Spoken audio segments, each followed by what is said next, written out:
The question is that this House sit in private. As many as are of that opinion say aye. Aye. Of the contrary, no. No. Division. Division. Clear the lobby.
The question is that the House sit in private. As many as are of that opinion say aye. Aye.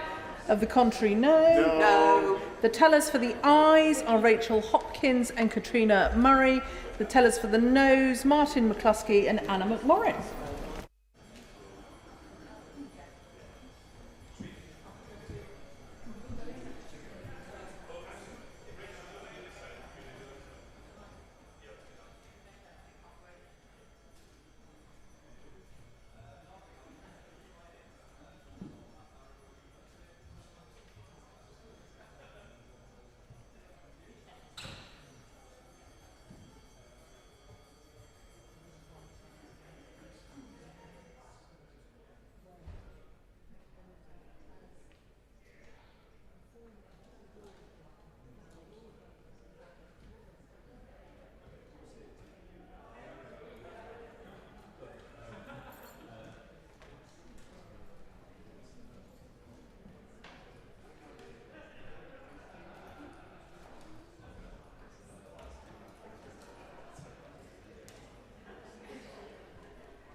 Order, order. The ayes to the right, 1. The noes to the left, 75.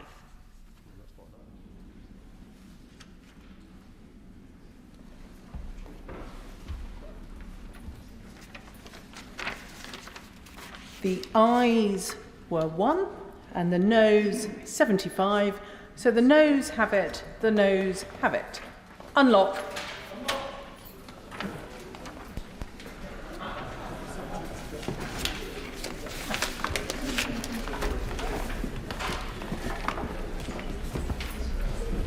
The clerk will now proceed to read the orders of the day. Protection of Children, Digital Safety and Data Protection Bill. Now. Josh MacAlister. Thank you, Madam Deputy Speaker. I beg to move that the bill now be read a second time. I began my career as a teacher. I first entered the classroom in 2009. At the time, we were just beginning to see the use of smartphones amongst teenagers. There was the odd phone in the classroom, the odd instance of a child being bullied through their device. Neither I nor any other teacher at the time could have imagined the impact these devices would come to play in childhood. Speaking to children and parents today, it is clear that children's excessive screen time and unhealthy social media use is fueling family disputes, childhood unhappiness, and parental concern the length and breadth of our country. This problem is growing. Voices of concern are getting louder, and I believe it is now time to act. Today, the average 12-year-old spends 21 hours a week on their smartphone. That's the equivalent of 4 full days of school teaching per week. 93% of 12 to 15-year-olds are active social media users. 76% of teenagers spend most of their free time on their screens. This is a fundamental rewiring of childhood itself, and it has happened in little over a decade. Children are spending less time outside, less time reading, less time exercising, exploring, meeting people, communicating in person, all the things that make childhood special and the things that are necessary for healthy childhood development. Instead, many of our children now spend their time captured by addictive social media and smartphone use, often sat alone, doom scrolling, being bombarded by unrealistic representations of life, communicating through asynchronous large group chats rather than through looking at facial expressions, eye contact, body language, learning to interact, moving less, smiling less, learning less, growing increasingly anxious and depressed. This rewiring of childhood has only one winner: the balance sheets of social media companies. Their business models, the very essence of their business, is built around monetising attention. As their understanding of our consumer habits and technology improves, the encroachment on childhood is set to get worse and worse. What has been the impact of this transformation on childhood? The use of smartphones and social media has grown in parallel with a sharp increase in depression and anxiety amongst teenagers. The trend has been reflected around the world, and the trend lines everywhere have tightly followed one another. Greater time spent on social media and smartphones has run along in parallel with higher rates of anxiety and depression. What are the credible explanations for this worldwide explosion and phenomenon in adolescent mental health problems, if not social media and smartphone use? I'm sure that nobody here needs me to highlight the crisis faced by child and adolescent mental health services. Our NHS is desperate for any action that might help to address this. The threat posed to our children by excessive screen time is not limited, though, just to their mental health. There is increasing evidence of a strong association between screen time and childhood obesity. Smartphone use also affects sleep. Children are 79% more likely to sleep less than the recommended 8 hours if they use their phone. 45% of teenagers, nearly half, stay awake beyond midnight most weeks. This, of course, also has an effect on learning. 4 in 10 teenagers admit their smartphone is distracting them in school and from their grades that they could achieve. For some children, the ubiquitous use of smartphones has forced them into a world of round-the-clock, inescapable bullying and abuse. Over 73% of girls and young women have experienced online harm in the last year. NSPCC has reported an 82% rise in childhood online grooming crimes in the last 5 years, and Ofsted found that 90% of girls and nearly half of all boys have been sent explicit pictures or videos.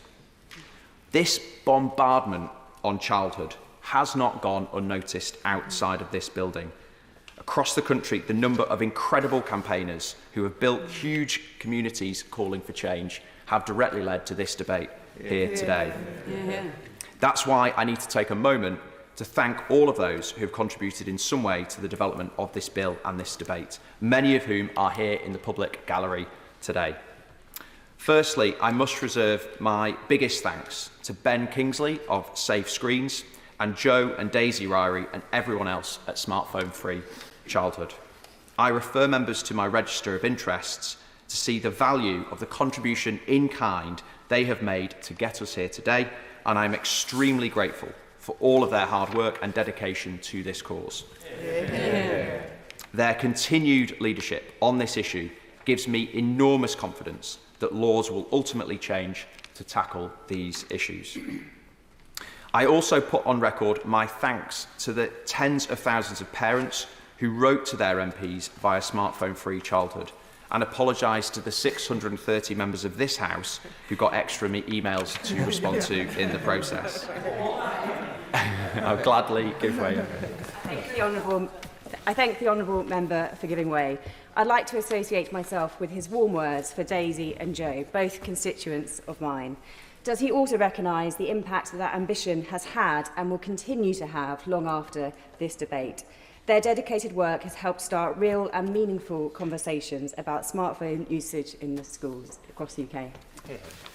The Honourable Member is absolutely right, and the campaign that they've started will only grow in time. I'll gladly give way to the gentleman. The Honourable Gentleman, and I agree with the comments he's made so far. But the emails I've received from constituents who support his campaign make references to raising the age of internet adulthood from 13 to 16, to help support the ban on phones in school being brought by MP Josh MacAlister. Now, he will forgive me for saying that nothing he has said so far requires legislation. The bill he's brought today could all be achieved by a minister just deciding to ask the Chief Medical Officer to produce a report or the Minister to produce a plan. What has happened to the legislative action that was clearly in earlier drafts in his legislation and which campaigners so clearly want? I thank the Honourable Member for his intervention. I'll get to that in my speech. Very keen to get onto those points, and I will address the questions he has asked. Smartphone Free as a campaign has grown from 0 members to over 200,000 in less than a year, which shows the strength of feeling out in the country on this issue. Will my friend give way on that? Gladly give way. Point. I think I'd be remiss not to start by thanking him for the leadership he's shown on this issue. He's started a big conversation on this topic, not just in this chamber, but right across the country. And that's certainly been true in my Hitchin constituency, where we've got a fantastic local smartphone free campaign group, but also lots of young people who I see in my school visits, my campaigning conversations across the constituency, who've got real concerns on this topic too. Now, as always, parent and young people's views on these things tend to lead the way. So would he agree with me that, as well as being very ambitious about gathering evidence on this topic, with time we need to get comfortable having that same ambition in legislating with that same precautionary principle we show in every other aspect of children's life to ensure we're protecting them from the harm they are expressing to us currently? I thank my honourable friend for his intervention and completely agree that progress on this issue, I believe, will be inevitable given the strength of feeling in the country on it. I was very grateful for the substantive research document pulled together by Rachel, Tom and the team at Nesta, which demonstrates so clearly why action is needed, and for the polling and focus group research done by New Britain and More in Common, which shows how popular taking action is amongst children themselves as well as parents. Thanks also go to Arabella Skinner and Dr. Becky Foljambe at Health Professionals for Safer Screens, and all the health professionals they mobilised to engage with the development of the bill, who are witnessing firsthand the impacts of excessive screen time on the physical and mental health of the nation's children. Our teachers and school leaders are, of course, also in the front line of seeing the impact on children in their care. Particular thanks go to head teacher of the John Wallace Academy, Damien McBeath, who organised hundreds of his colleagues in support of the bill, to Teach First and Ambition Institute, all of the schools and academy trust leaders who backed the bill, and to teaching unions, ASCL, NAHT, NASWAT, and in particular the NEU, who are leading a big campaign on social media and smartphone use, with a report out just this morning. Children's charities are alive to the detrimental impact of smartphone and social media use on this generation, and I've been delighted to have the backing of the Big Five children's charities, Barnardo's, NSPCC, Action for Children, the National Children's Bureau and the Children's Society. In addition to data and testimony provided by UK Youth on side, the Scouts, Girl Guiding, Quorum and the King's Trust, they have made their mark on this debate. A special mention also goes to the current and former Children's Commissioners for England for their backing. Organisations representing parents have also been vocal about the need for further action, and I record my thanks to Sue and Rhiannon and the wonderful team at Mumsnet for all of their coverage and the debate they have instigated on this topic, and also Parent Zone and Parent Kind for their contributions to the bill hearings. Let me also thank every other member of the public and professionals who came to the bill hearing processes. There's too many to mention, but they have certainly made an impact on members of Parliament who attended. Finally, I want to thank the Five Rights Foundation and members of the Bereaved Families for Online Safety Group, who I met alongside my honourable friend for Darlington. They experienced the most devastating consequences of smartphone and social media use. They have done what so many would find so difficult to do and turned personal tragedy into a campaign for urgent change. Ellen Room, Mariano Janin, Lisa Kenevan, Ruth Moss, Lauren Lefave, Amanda Stevens, Stephen Stewart and Esther Jai for their bravery and for engaging with the development of the bill. Thank you. Yeah.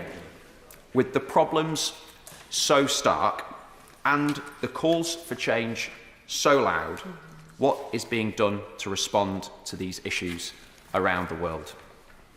Just this week, in the conservative state of Utah, the Republican governor has passed America's first law mandating age verification for app stores in order to ensure children only use apps that are age appropriate, where parents are happy.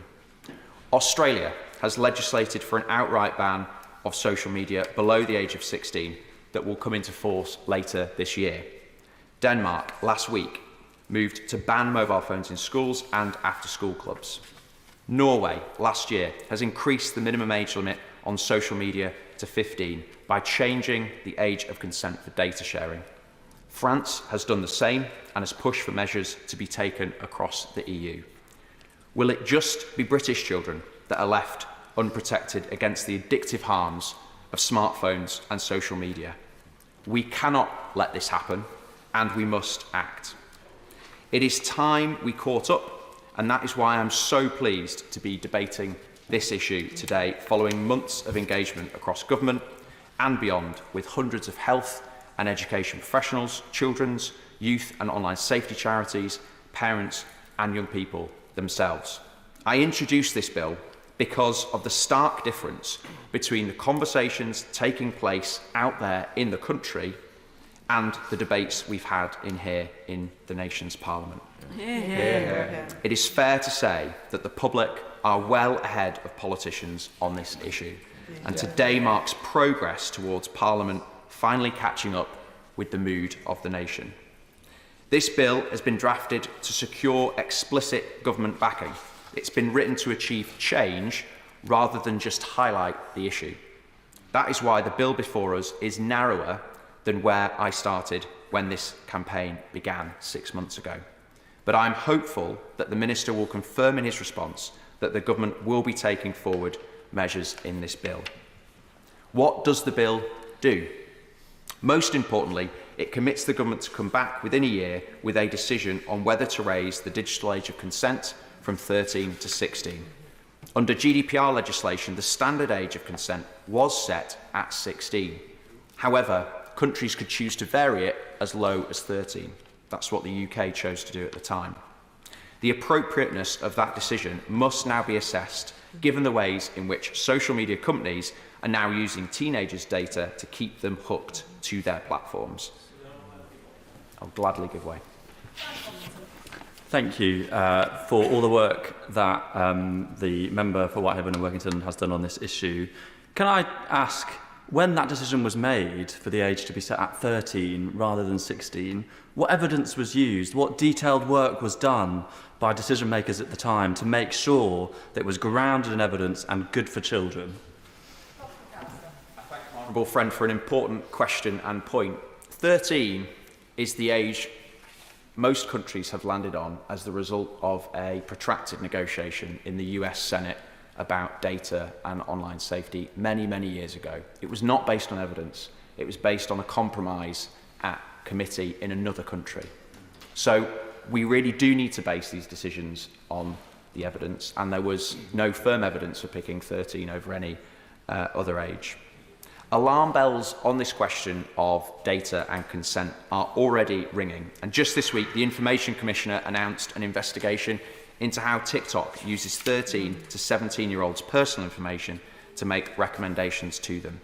Changing the digital age of consent would give parents more control over who was accessing their children's data, and it would dumb down the powerful algorithms that feed children addictive content. The bill also could... I'll gladly give way. The honourable gentleman, and I congratulate him on this bill and bringing it forward in the way that he has. And I also, I think, congratulate him on becoming a parliamentary private secretary. My question really is, does he support this bill going into committee? Because I think there's a consensus across the House that it should have a second reading. If it doesn't have a second reading, it won't be able to go into committee, and we won't be able to discuss in further detail the points he's making. I thank the honourable member for making a point. He is, of course, a connoisseur of private members' bills and has been known not to be keen to see many of them make it to committee. So I'm sure he won't mind me gently making the point that I'm here today, as so many members are, to make a difference and make sure the government takes action. The bill also commits the government to instruct the UK Chief Medical Officer to update and reissue guidance for parents and professionals about the impact of excessive screen time and social media use on children. It is nearly 6 years since this guidance was last issued, and we have seen the positive impact of recent guidance elsewhere in places such as America, where the Surgeon General advice has stated more recently social media has not been proven safe. Children and adolescents who spend more than 3 hours a day on social media face double the risk of mental health problems, including experiencing symptoms of depression and anxiety. This advice led to calls in the US for cigarette packet-style health warnings on social media websites. Will they give way on that point?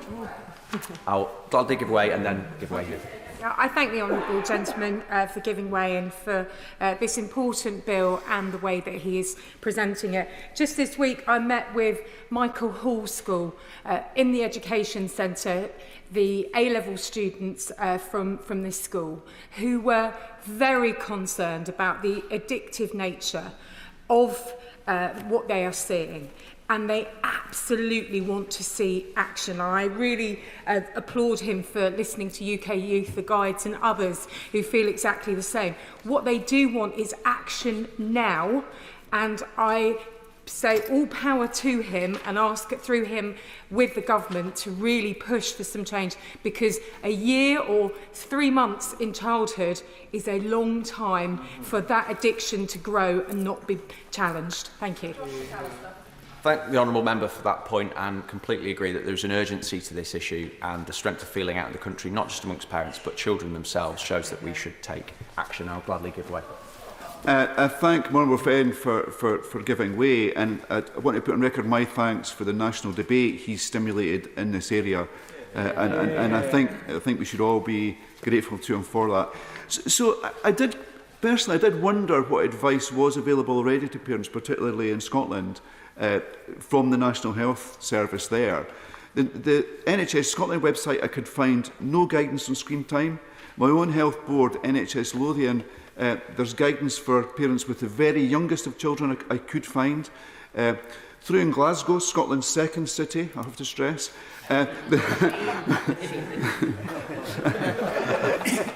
Madam Deputy Speaker, Glasgow does not even have a castle. The health board there offers guidance dated from 2016, and I think things have moved on since then, have they not? And surely parents deserve to have the very latest guidance when it comes to considering this matter. Thank you.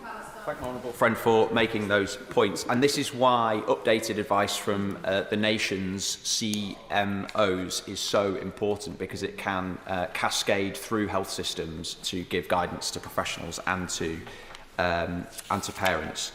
And finally, the bill calls on government to conduct more research and further develop evidence and guidance that is so important for future action. Given how rapidly these devices and services are developing, it is vital that parents and carers are given up-to-date advice on the harm their children might be exposed to. Why has this not been done before? The technology companies that are profiteering off this rewiring of childhood are incredibly effective at casting doubt over any evidence of a link between screen time and negative impacts on children. This is not the first time an industry has fought against a tide of evidence in order to keep peddling their product. In the 1960s, the tobacco industry was lobbying hard against the link between smoking and cancer. In the absence of evidence of a causal link, they cast doubt on the overwhelming correlational evidence available. In the end, our government, acted on the basis of correlational studies using criteria set by the epidemiologist Sir Austin Bradford Hill. The criteria attempts to help policymakers to make decisions when causal studies don't exist. His criteria included, and I quote, that consistent findings observed by different persons in different places with different samples strengthens the likelihood of an effect. So, for example, that students across the Western world began reporting feeling increasingly lonely in school from 2012 is important.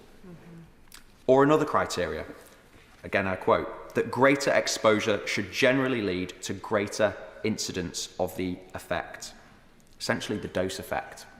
Studies of multiple large data sets, including the UK's own Millennium Cohort study, shows that teenagers who are heavy users of social media are more likely to suffer from depression, anxiety, eating disorders, body dysmorphia, and other mental health harms.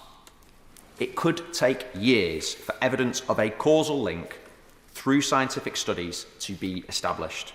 In the meantime, our children's mental and physical health degrades, their education continues to be affected, and evidence of a correlation gets stronger and stronger. As lawmakers, we must use tools like the Bradford Hill tests to make the best possible decisions with what we know now. We must act on excessive screen time today in the same way we acted on smoking back then. And like debates that were had on smoking and car seatbelts, it took a process of legislation rather than one big bang event. That's why starting today with these initial steps and then following them through with major action soon will be so important. Now, Madam Deputy Speaker, I want to turn directly to address head-on the arguments made against taking action to curb social media and smartphone use by children. As I see it, there are 5 common arguments against action. First, that there isn't enough evidence to act. Over the last few months, through the number of evidence sessions and engagement with experts that myself and others have had, has shown that that is plainly untrue. And even so, where should the burden of evidence sit? With the parents and campaigners who have noticed the damage being done to their children? With the children themselves who are calling for more support? Or the companies who are selling them products and services designed to be addictive that have completely transformed the nature of their childhood? When it comes to protecting children from harm, a precautionary approach is surely advised. For almost any other product, companies would have to prove that they were safe before selling them to children, rather than being free to sell them as they wish until the evidence of harm becomes overwhelming that something needs to be done.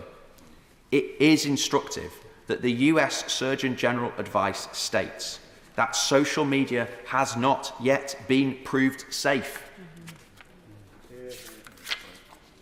Second is the argument that this is simply the latest in a line of moral panics.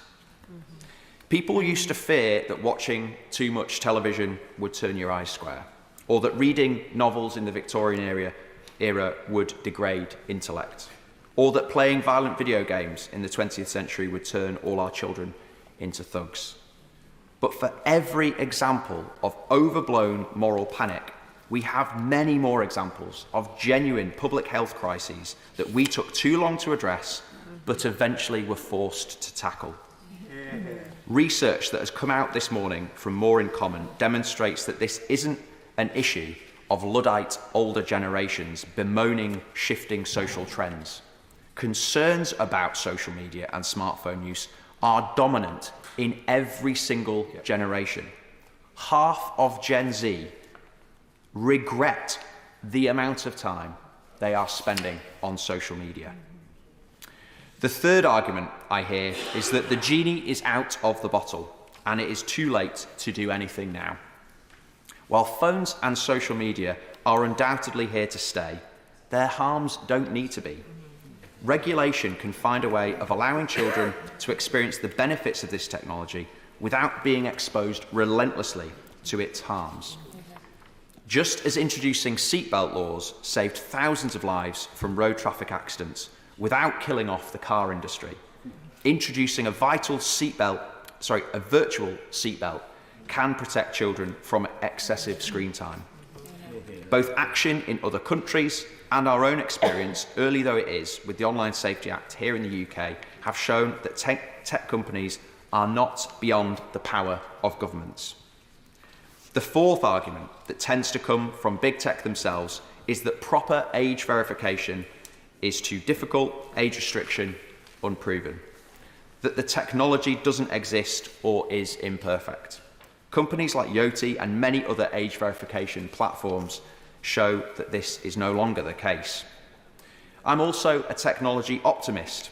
The reason this technology is not yet pervasive is insufficient demand. Introduce the regulation and technology will have to catch up, and that is what we will see in Australia later this year. And finally, some suggestions that it is not the government's job to get involved, that this is an issue of parental responsibility. This misses the point that this is a collective action problem. Parents and children alone are not able to establish new shared rules for something that is addictive at a societal level. The reason that smartphones and social media are causing so much stress and conflict in families is because we are giving parents the unenviable choice of either removing devices and ostracising their children or giving into the demands for access and living with the health, sleep and learning consequences.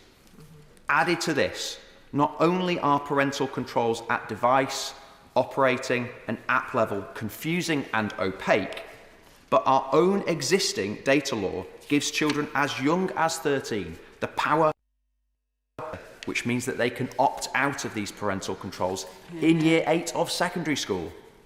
We disempower parents with a problem that is common across society, and then when parents ask for help, we say it's a matter of personal responsibility. I hope today's debate can bury that argument that responsibility for this problem lies with parents struggling with this impossible challenge. Gladly give way. I just thought you might like to know I'm not going to make any of the arguments that he's arguing that I shouldn't argue. I welcome the intervention from the Minister, so glad to have boxed off those 5.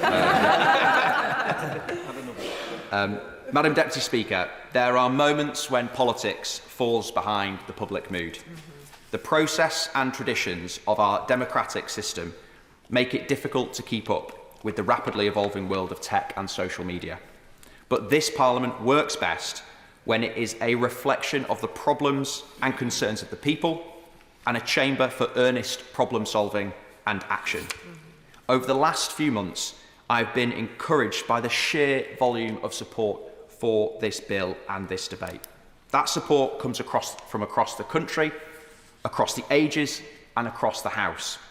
My firm belief that unless we as politicians are able to be the disruptors on this issue and solve it, we will be left being disrupted by it. Acting assertively, together and sooner, will bring benefits to our tech industry, to our public services, for the quality of family life in the UK, and most importantly, to the opportunities for our children. It is for these reasons that I commend this bill to the House. The question is that the bill be now read a second time. Kit Malthouse. Madam Deputy Speaker, thank you very much indeed. And the honourable gentleman from the far and beautiful North West has made an extremely strong case for the original bill that he envisaged bringing before this House. And I'm afraid, sadly today, I will be speaking not to celebrate progress, but to lament the gutting of what could have been a landmark bill. This government, sadly like the last, notwithstanding the online safety bill, has dithered, diluted and capitulated. And what remains, I'm afraid, is a hollowed out gesture and an opportunity missed. As the honourable gentleman has said, the evidence is strong, the damage is profound, and the public support is overwhelming.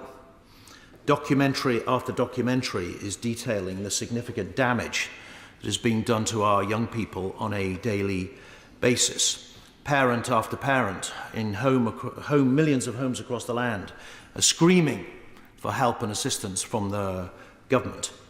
As he rightly pointed out, we are allowing smoking for the brain in our youngest of children, with the long-term impact that that will have. But I'm afraid to say that in the face of all that overwhelming evidence and momentum, the honourable gentleman has sadly been done over in bringing forward this bill. Because when you look at what we're presented with, really, as I say, we have nothing more than a gesture.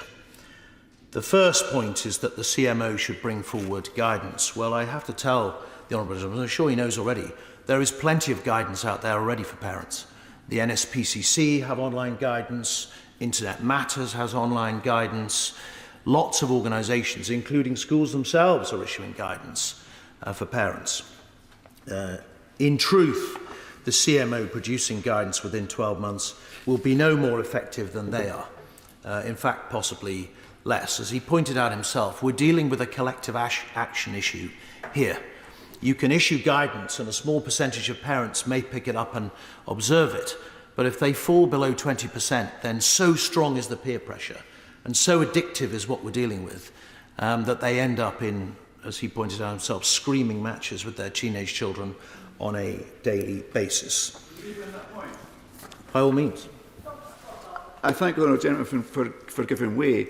But surely he is making the argument for there being a single source of advice to parents right across the United Kingdom by explaining that there's so many fragmented sources of information, no doubt contradictory. Surely what this bill will do will put forward an authoritative guidance set to parents that they can share with their children. So that will be any more authoritative than the NSPCC or Internet Matters.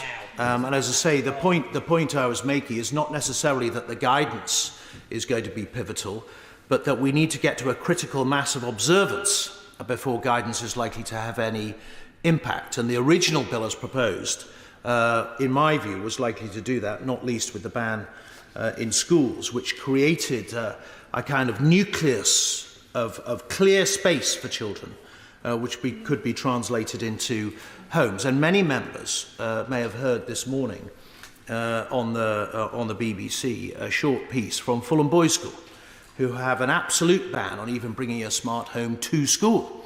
And that ban on the school period has resulted in the period before school and after school also being phone free, and therefore much more social and beneficial to those pupils. Yes? Just urge him to be slightly less sceptical about the value of CMO advice. One of the things he knows I've campaigned on for many years is around acquired brain injury, and in particular in relation to concussion or subconcussive events in sport. I think it was actually a very significant change when the British government, under the previous administration, brought forward specific advice in relation to concussion in sport. That has changed practices in lots and lots of sports around the country. I'm hopeful that actually authoritative advice of this kind could make a significant difference. I would be willing to accept the honourable gentleman's encouragement if this was advice to schools. But it's not. It's advice to parents and carers. If there was going to be authoritative advice into how schools, and in fact other organisations that have charge of children, scout troops, children's clubs, other publicly funded organisations look after children about advice, then I would have said possibly, even though there's a 12-month delay, frankly, for the CMO to tell us stuff we already know, as the honourable gentleman pointed out. I'll make a bit of progress if I may. The second step is for the government to publish within 12 months a plan for research. Not the conclusion of research, with no time limit, just a plan, a sort of vague aspiration that we should have a plan, no commencement, no sense of budget, no when it might come. I'm afraid, as I say, I'm sorry to say to the honourable gentleman, he's been sold a cosmetic pup.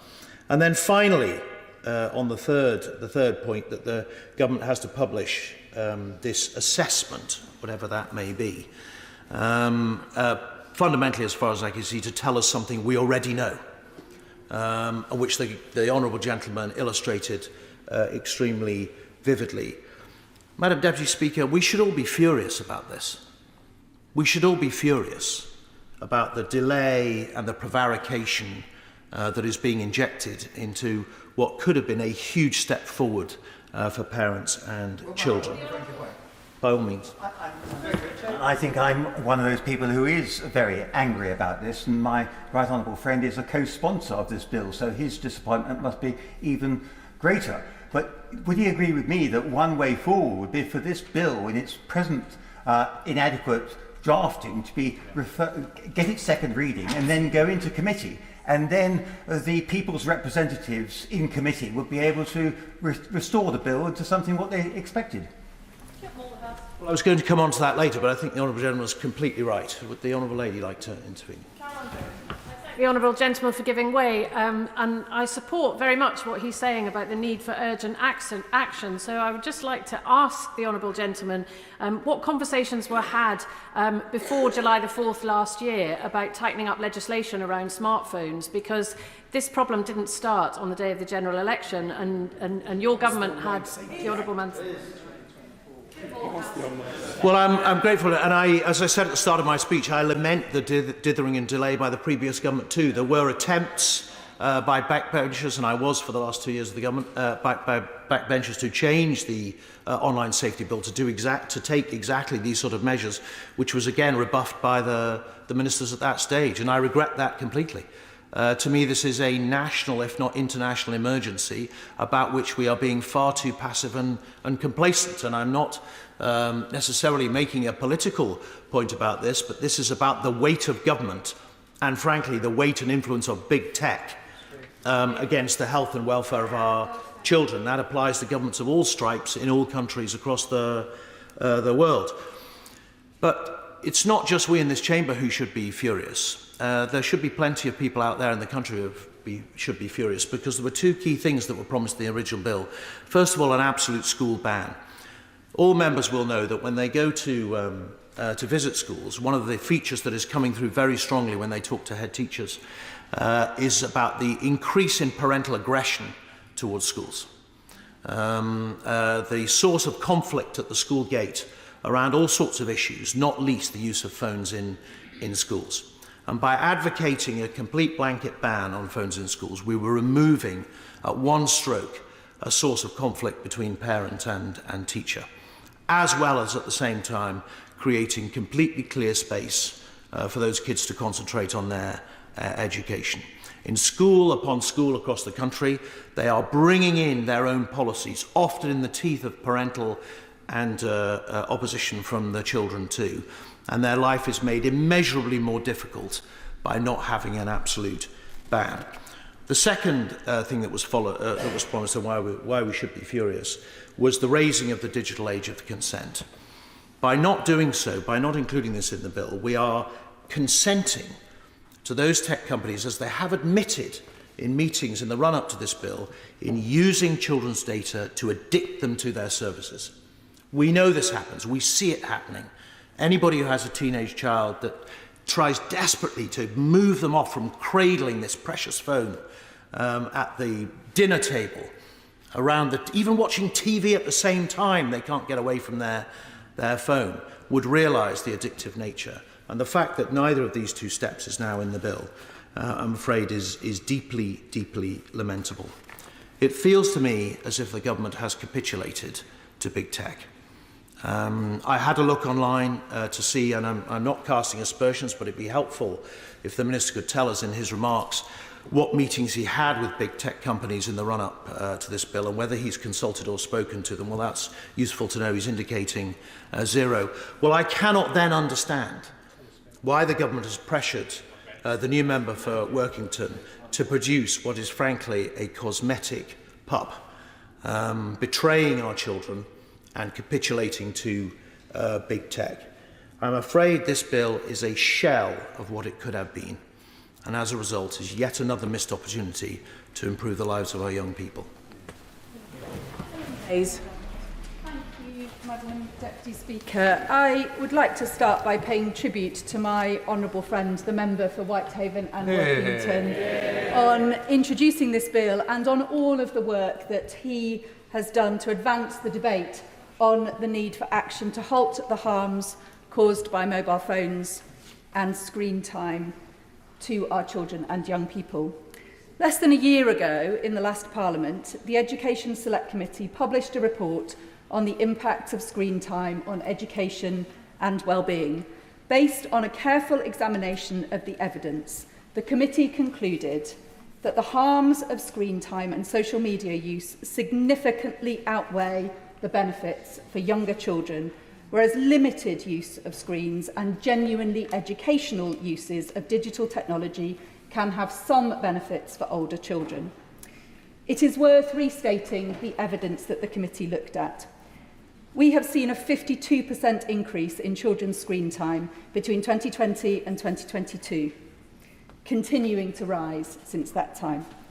25% of children and young people use their phones in a way that is consistent with behavioural addiction. This is a staggering statistic, Madam Deputy Speaker. 1 in 5 children aged between 3 and 4 years has their own mobile phone. 1 in 4 children have their own phone by the age of 8, and almost all 12-year-olds have their own mobile phone. This is a very rapid change in behaviour, which has happened without any corresponding policy or regulatory framework. There is substantial evidence of the negative effects of this rapid increase in the use of smartphones by children. Research by the Children's Commissioner found that 79% of children had encountered violent pornography online by the age of 18. Girls and young women are particularly affected by pressure to conform with unrealistic body images they see in social media. And it isn't only girls and young women. Eating disorders and body dysmorphia are also rising rapidly in boys and young men. 81% of girls aged 7 to 21 have experienced some form of threatening or upsetting behaviour online. Mobile phone use is fueling a rapid increase in sexual crimes committed against children online, up 400% since 2013. 1 in 5 children aged 10 to 15 experienced at least one type of bullying behaviour online, and 3/4 of them said that this has happened either at school or during school time. There are impacts on learning at home and in the classroom too. It can take up to 20 minutes for pupils to refocus on what they were learning after engaging in non-academic activity on their phone. Children have worse working memory, worse processing speeds, attention levels, language skills and executive function. The sheer amount of time spent looking at screens is also contributing to our children becoming more sedentary and less active. As with all harms affecting children, it is children with the greatest vulnerability who suffer the most. Children in care, care leavers, young carers, children living in poverty and children with additional needs are the most susceptible to online harms. Vulnerable children are also at risk of criminal exploitation when using their screens. Social media and online gaming have been described by those leading the work to tackle County Lines exploitation as the foundation of County Lines recruitment. The crisis in the mental health and well-being amongst our children and young people is well documented. We are raising a generation of children and young people who are struggling with anxiety, depression, body image issues and eating disorders. Madam Deputy Speaker, every generation of parents has to help their children navigate a set of challenges that they did not themselves have to face. Screen time and social media are surely the parenting challenge of our generation. We have ample evidence of the harms that are being done. We also understand much more than previous generations about children's brain development, the way that the vital building blocks of their brains are developing so rapidly during childhood. And we know that screen time is quite literally rewiring young brains, resulting... Goodbye.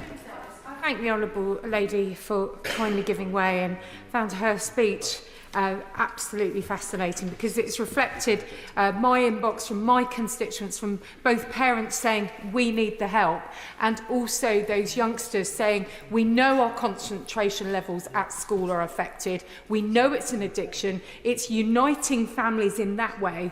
And I hope in her position, in her role in terms of education, she can push the government to act for both sets in terms of a change in outcome. I thank the member very much for her intervention, and the Education Selection Committee will certainly continue to take this issue extremely seriously and to monitor what happens going forward from here, and I'll say a little bit about that in a moment. We know that screen time is quite literally rewiring young brains, resulting in lower cognitive abilities, affecting language acquisition, critical thinking, social skills and attention span. Madam Deputy Speaker, when the government has evidence of harm, it has a duty to act. The point about legislation in this case is its power to change societal norms in a way that will make a difference to parents and professionals currently struggling to limit the harms of screen time, but lacking the backup to do so. There are many comparable examples, with smoking and seatbelts being the most obvious, where the evidence of harm became clear, but the debate raged for many years with counter-arguments against legislation. And if I can figure out where my notes have gone, and I'll happily give way. I'm very grateful to the Honourable Lady for giving way, and she's absolutely right that the Honourable Gentleman from Workington has done an enormous amount of work on this, and it's obvious that his desire is, as she say, that the government should act in the face of evidence. Does she think that this bill, as negotiated with government, constitutes acting? Member very much for his intervention, for helping me out at a difficult moment while I wrestled with my papers, and if he'll bear with me now that I've found the correct place in my speech, I'll tell him what I believe should happen next. The debate on both smoking and seatbelts raged for years, with much controversy at the time, some demanding higher and higher levels of proof, some arguing that this could just be dealt with through guidance, through individuals choosing to change their behaviour. But I'll happily give way. Does the Honourable Lady not, though, recognise that unlike the case, particularly with the indoor smoking ban, this is very much not a one-off event in terms of regulation of mobile technology and social media. When the bill that was to go on to become the Online Safety Act was published, it genuinely was world-leading in many respects. But as the Honourable Gentleman has said, many countries have now introduced other measures that do go further than this. Isn't the point that we should be taking action now and then continuing to develop it going forward, rather than just introducing a series of reviews? The honourable member for his intervention. If you just bear with me for a moment, I'll get to some of the points that I believe he was wishing to emphasise there. In the end, in both of those cases of seatbelts and smoking, legislation had the effect of changing behaviour, changing societal norms, and in both cases, decades on from legislation being introduced, it is hard to imagine that the regulation was ever controversial. Madam Deputy Speaker, the Select Committee recommended last year action across government departments to protect children from addiction, online harms and the mental health impacts of excessive use of smartphones. It supported a ban on mobile phones in schools and recommended a formal monitoring mechanism for a ban introduced through guidance, leading potentially to a ban in legislation. It recommended guidance for parents who it found are lacking in confidence to know exactly how to tackle this issue affecting their children and young people. And it recommended that the guidance should include, particularly for parents of babies and very young children, an emphasis on the importance of face-to-face interactions with their children and guidance on the impact of parental use of screens while caring for very young children, which is also an aspect that I think we perhaps don't debate enough in this place. It supported an increase to age 16 as the age of digital consent. And amongst several other recommendations, it recommended a promotion of a children's class of phone, which can be used for parental contact and for GPS locations, but not for internet access. So, Madam Deputy Speaker, I share the concerns of many in this House that the government is not acting with the urgency that is required in the face of evidence it already has. This bill will deliver, even in the form that is presented today, some positive interventions which will make a difference.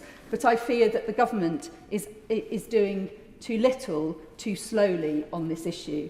Madam Deputy Speaker, parents want strong legislation. Schools want strong legislation. Strong legislation will help to change societal norms in the way that is needed to protect children and young people and to stop the harms. The Education Select Committee will continue to take a very close interest in what happens going forward from here, the impact of the measures that the government is introducing. But I urge the government to get on really quickly with the review and the guidance that it will commit to today, and to go further and put in place a framework in law which can help parents and schools and professionals working with children with the challenge that all of us need to get to grips with urgency and speed.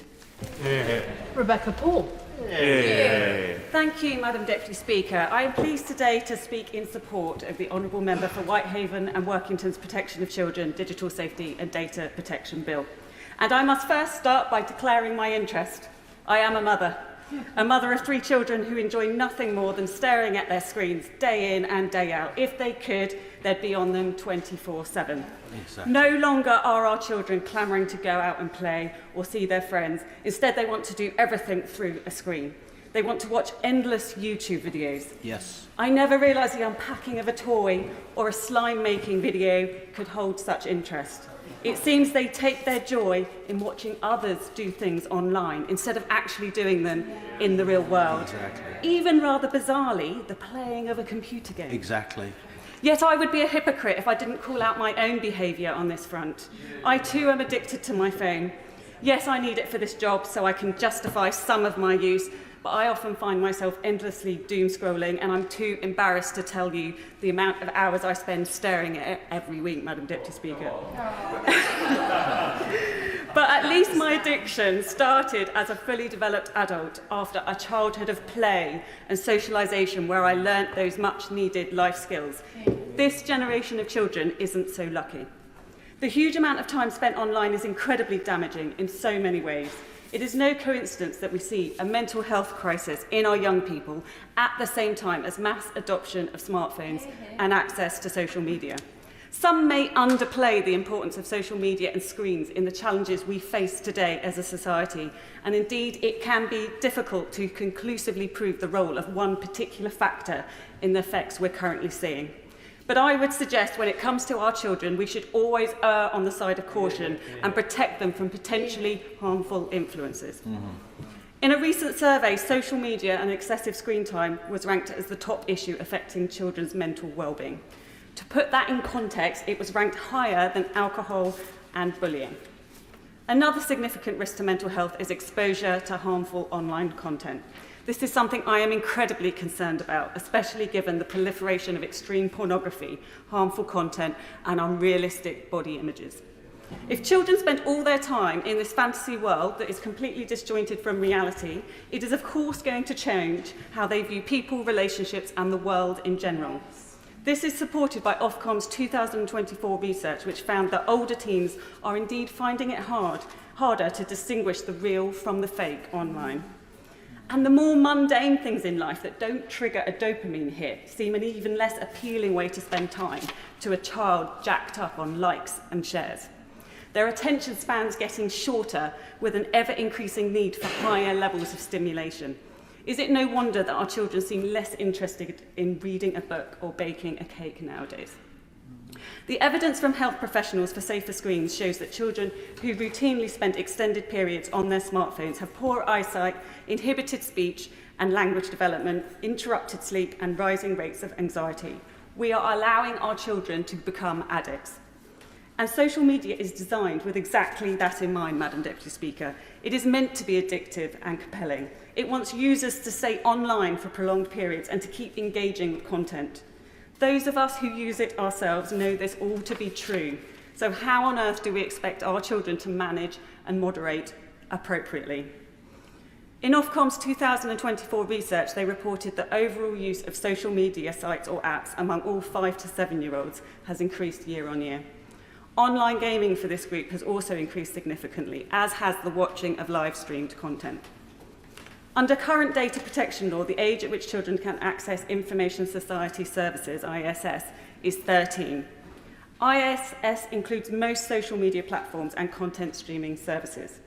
It's important to acknowledge that the Online Safety Act 2003 has introduced protections for children by ensuring that online platforms will have to remove illegal content, such as child sexual abuse material, prevent children from accessing harmful content, for example, that encouraging suicide, self-harm or bullying, and introduce age-checking measures to restrict access to pornographic material.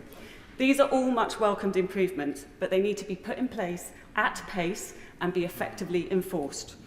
So coming to this bill, I commend the Honourable Member for Whitehaven and Workington for all his work on this important topic, and I will do all I can to support him in making the online world safer for our children. This bill is an important precursor for the myriad of change needed in this area, and I know many parents will support him in calling for the digital age of consent to be looked at again. This bill doesn't call for the age limit to be increased to 16, but it does call for the UK's Chief Medical Officer to look at this important issue in detail and ultimately issue a statement on whether the digital age of consent should be increased. 75% of Brits now back raising the minimum age from 13 to 16, as per a recent More in Common survey, for all the reasons that have been raised today in this debate. And 129,000 people signed an e-petition calling for social media companies to be banned from letting children under 16 create social media accounts. It is past time for tech companies and us here in this House to take responsibility for keeping our children and young people safe. I am not normally someone in favour of blanket bans, and you'll quite often hear me talking about the importance of parents and carers taking responsibility for looking after their children. However, in this instance, I deviate a little. And that's because as a parent myself that is wrangling with exactly this issue now, I know how difficult it is to say to a child they can't do something where every single other child in the class is. If a group of friends is only interacting online, then what are the consequences to my child if I prohibit them from joining in? Isolation. loneliness, loss of self-esteem quite possibly. Very real costs that shouldn't be underestimated. And that's why the state needs to step in. You won't hear me saying that very much, but the state needs to step in and remove the option for all. This would help parents across the country that want the best for their children without the downsides. I wonder if she could... I will give way. I'm very grateful to her, and she very vividly illustrated the problem with this kind of collective action and peer pressure. And I wonder if she could reflect on the fact that it's not just the addictive nature of the application that is pulling our kids in, but the fact that these applications are free, and therefore everybody is encouraged to get them. So we get 100% coverage, and it's therefore very hard to deny them to your child if it's the only child without. I thank my honourable friend for that intervention, and I completely concur with everything that he's just said. It is completely accessible to all our children, so it's very hard for one child to be kept separate from it, and that is why it's really important that we address this moving forward. But increasing the digital age of consent is just the first step. We have so much more to do. We also need to ban smartphones in schools for children up to the age of 16. On a typical workday, 42% of older teenagers say their smartphone is distracting them from schoolwork, and half say social media has distracted them enough to impact their grades. Notably, only 11% of schools are genuinely smartphone-free currently, and children at these schools get GCSE results 1 to 2 grades higher. So there is clearly much upside in banning smartphones in schools. I would urge the government to seriously consider implementing this much-needed restriction. It would be a game changer, protecting children and improving educational outcomes all in one fell swoop. Our schools need this ban to be in statute and not just in guidance for them to be able to effectively police and enforce it. I also want to pay tribute to Smartphone Free Childhood for all their work in raising awareness on this important issue. In closing, I would hope that members today will support this bill, which moves us forward in our mission to protect our children from an increasingly insidious online realm that they are simply not equipped to navigate. But I also hope that this is just the beginning, and in moving forward we will see the digital age of consent raised to 16 and a ban on smartphones in school.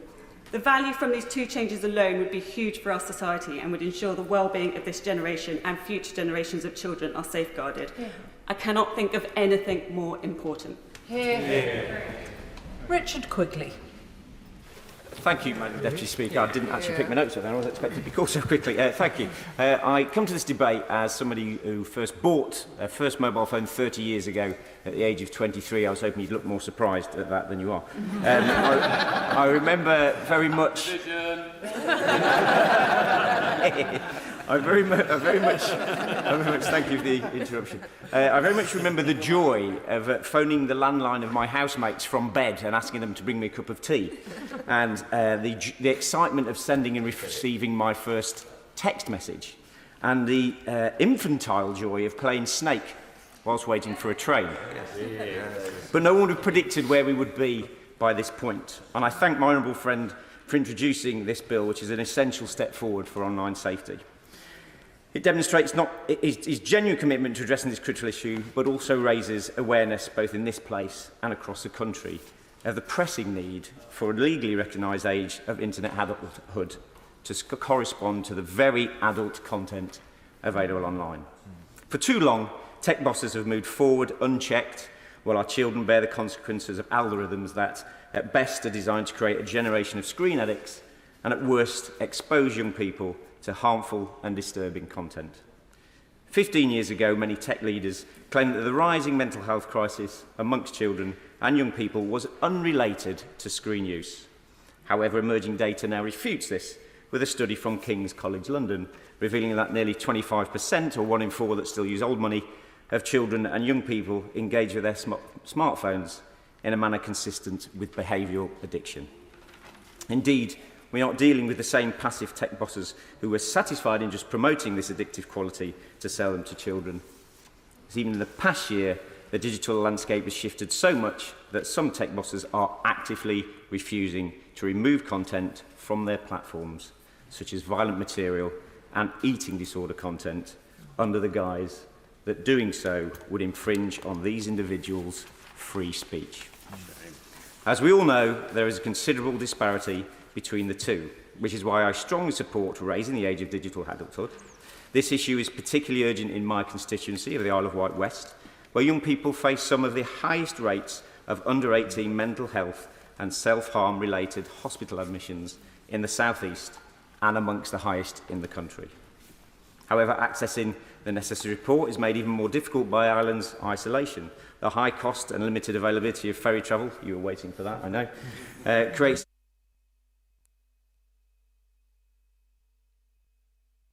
already facing the pressures of an increasingly connected world. They are further disadvantaged by transport restrictions that make seeking specialist care on the mainland far more challenging. Tech companies have proved time and time again that they see kids as nothing more than pound signs.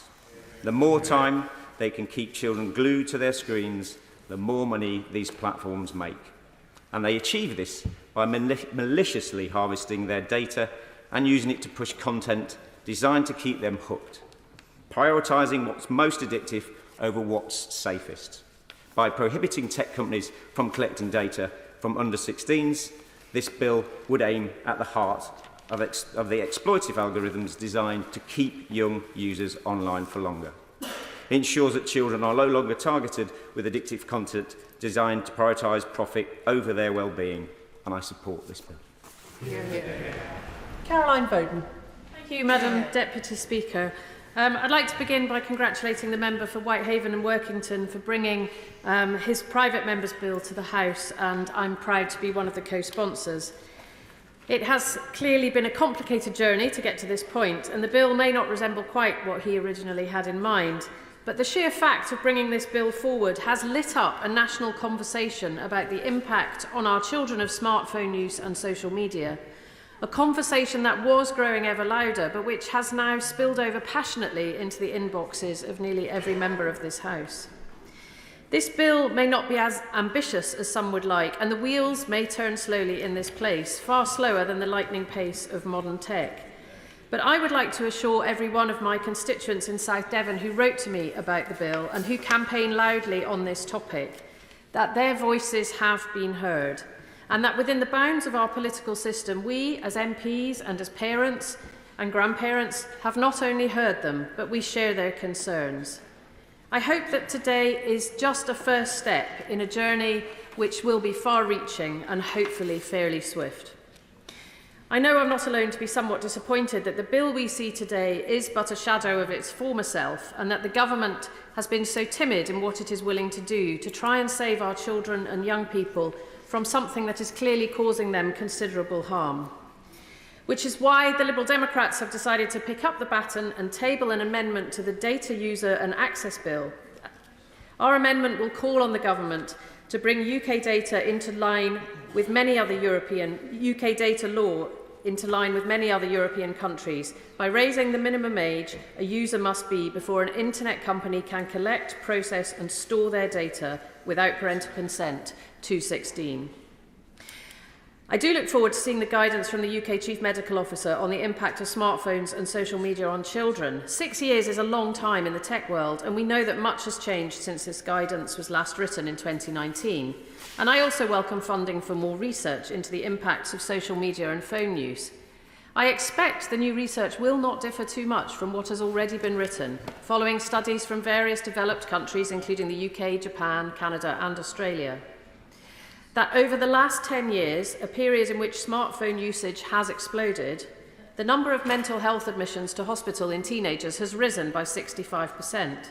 That admissions for eating disorders among girls aged 11 to 15 have gone up by a staggering 638%. That childhood myopia is up 50%, that ADHD diagnoses are up 56%, and that more and more children are struggling with difficult speech and language challenges. No, we cannot say for sure that there is a direct causal link, but we can see the trend lines in the graphs, and we know they started rising before the pandemic was ever heard of, and we know it's not just the UK experiencing such troubling developments. Madam Deputy Speaker, we do a lot to protect our children in this country, and that's down to a mixture of practice, custom and legislation. We generally don't let our children smoke or drink. We certainly don't let them drive cars. We put babies in ever more sophisticated car seats, and we know that it's not a good idea to put fizzy drinks in babies' bottles. And yet, A recent Ofcom report said that 100% of 17-year-olds have a mobile phone, 28% of 5 to 7-year-olds have one, and most worryingly still, 17% of 3 to 4-year-olds have one. Yet medical professionals from all disciplines tell us of the harm children are experiencing from long hours glued to a screen. As a proud co-sponsor of this bill, I too have heard from health professionals who've given evidence to us on mental health, obesity, eyesight and more. And we also heard heart-rending stories from parents whose children had been subject to the most horrific online abuse, and from some who have unbearably lost their precious children as a result of harms in the digital world. While their stories were extreme and deeply troubling, somehow, incredibly, it didn't even seem that shocking that the online world had wrought such devastating harm into real lives. Because what is happening online is clearly impacting the everyday lives of children and teenagers, and we, as responsible adults and legislators, have a duty to try and mitigate these harms. I'm thinking now particularly of the horrible, dangerous misogyny of the likes of Andrew Tate, which is being lapped up by boys who are under his influence, boys who then spread his misogynistic hate speech. I'm thinking of the violent pornography which is being accessed and viewed by children as young as 9 or 10. Pornography that isn't just naked pictures like you'd find in an old-fashioned top-shelf magazine, I'm told, but violent porn. Not old enough, thank you. But violent porn that celebrates assault and rape. We know that this is leading to an increase in harmful practices such as strangulation, that it warps the way young people view sexual relationships, and that it is directly impacting on the health and well-being, particularly of young women across the country. Yesterday, this chamber heard some brilliant and impassioned speeches from many honourable women members, timed to coincide with International Women's Day tomorrow. And on a day that celebrates women, we think about girls too. And I don't want our girls to think that they have to share nude photos to be liked, or to worry themselves sick about the shape of their body to the point that they stop eating. We've heard about the rise in children who have speech and language challenges. It's known that sticking a baby in front of an iPad will not help it learn to communicate. Babies need interaction with human faces and voices to learn. And we've heard about how children's eyesight is worsening because they spend so many hours looking at a closely held screen. And we all know about the incessant rise in poor mental health, anxiety and depression among teenagers. Parents across my constituency of South Devon are desperate to protect their children, but overwhelmed by the digital world and the power it has over young people. They want us to support them with legislation so that they can push back against the might of the tech giants. And we must not let the tech giants lobby us in the way the tobacco companies did so successfully for decades. Children are addicted to these screens because of wicked algorithms that lure them in and keep them hooked, struggling with their body image because they don't look like the influencers they are watching, depressed at their lives because they don't resemble the doctored, airbrushed Instagram image of perfection they see on their screens, and brainwashed by those influencers who spew toxic messages through their pages. They know this, but they find it hard to counteract it. And we know the brightest brains in the tech world have designed social media apps to do exactly this. One former Facebook employee said, "You have a business model designed to engage you and get you to basically suck as much time out of your life as possible, and then selling that attention to advertisers." We must unlock the potential of technology by designing it with children and young people in mind. Our amendment to the data bill would not ban children under 16 from social media, but more importantly, online services would need to change how they deal with children's data and create a less addictive, more child-friendly online environment. Our amendment will call on the government to prioritise robust standards for digital technology so that rights and privacy are upheld by design and default. Madam Deputy Speaker, in Devon, 2,591 parents have signed the pact saying they will not buy their child a smartphone. But we know that tech use is one of the biggest causes of friction in families, and parents need our support to back that choice. It is a public health matter. The Liberal Democrats are open to the idea of a legal ban on smartphone use in schools, enshrining existing guidance into the law, and we do hope that the government will look seriously at this. This measure should not be about restricting freedoms, but about creating an environment conducive to learning and free from distractions. We also understand the need for discretion, and exceptions must be made for young carers or children who use smartphones to monitor health conditions, ensuring fairness and practicality. Parents must be empowered to protect their children online, including through digital literacy education, and advice and support for parents on best practice is key. I also want to see a public health programme similar to those we have seen on seatbelts and smoking over the years, so that no parent can be left unaware of the potential harms of letting small children become addicted to a device that will cause so much harm as they grow. Jess Asato. Speaker, and can I start by thanking my honourable friend, the member for Whitehaven and Workington, for the huge amount of work he has put into this legislation. I am very proud to be a co-sponsor of this bill in support of his tireless efforts in this area, his leadership and his lifelong commitment to safeguarding children from harm. Over the past 6 months, this bill has been a lightning rod for the conversation around children's access to smartphones and social media. This bill does not mark the end of that conversation, but rather the start of a national debate on what childhood in the online age should look like. I am glad that the government has positively engaged with this bill and that through this legislation we can now see a path towards ensuring that we give children the best possible and, crucially, least harmful start in life. Between 2017 and 2021, there was a 60% increase in the number of children with a probable mental health condition, including depression, anxiety, eating disorders and body dysmorphia, with the impact being particularly acute for young women, as many have already mentioned. Screen time also has links to poor physical health outcomes, such as childhood obesity.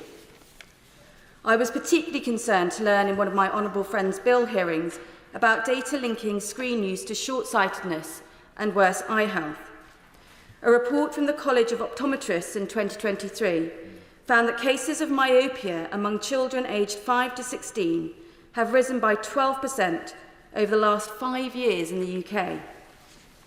Heavy smartphone use also impacts sleep patterns and the ability to fall or stay asleep, as many of us will know. One study found that children are 79% less likely to get the recommended 8 hours of sleep if they use their phone. That clearly has an effect on their attainment and life outcomes. Indeed, I've just completely lost my place. Indeed, 4 in 10 teenagers admit that their smartphone is distracting them from schoolwork. Clause 1 requires the UK Chief Medical Officer to publish advice for parents and carers on the use of smartphones and social media by children, which we welcome. This is particularly key because the issue of young people's smartphones and social media does require, as has been argued, a public health focus. We know that almost all children by age 15 have a smartphone, and as has been said by my honourable friend, that it is vulnerable children who are spending significantly longer on their phones. It is our duty in this place to protect children who are vulnerable and the most vulnerable of children. For almost a quarter of their children, smartphone use has become a behavioural addiction, and as we have also heard, this is not accidental. Tech companies have created products without the input of child development experts. And we know this because they told us that they did not have any child development experts on their product boards when they came to a session organised by my right honourable friend. These algorithms seek to get young people hooked before they can even properly comprehend it, and like a drug, keep coming back for more. Children have sadly lost a love of reading. Reading is at its lowest level in the UK now amongst our children, and also the outdoors. As Jonathan Haidt argues in his book, The Anxious Generation, childhood has ceased to be play-based and now has become phone-based. This simultaneous overprotectiveness offline and underprotectiveness online has created a perfect storm for inhibiting children's development. We are witnessing, for example, a marked increase in referrals for delayed speech and language abilities.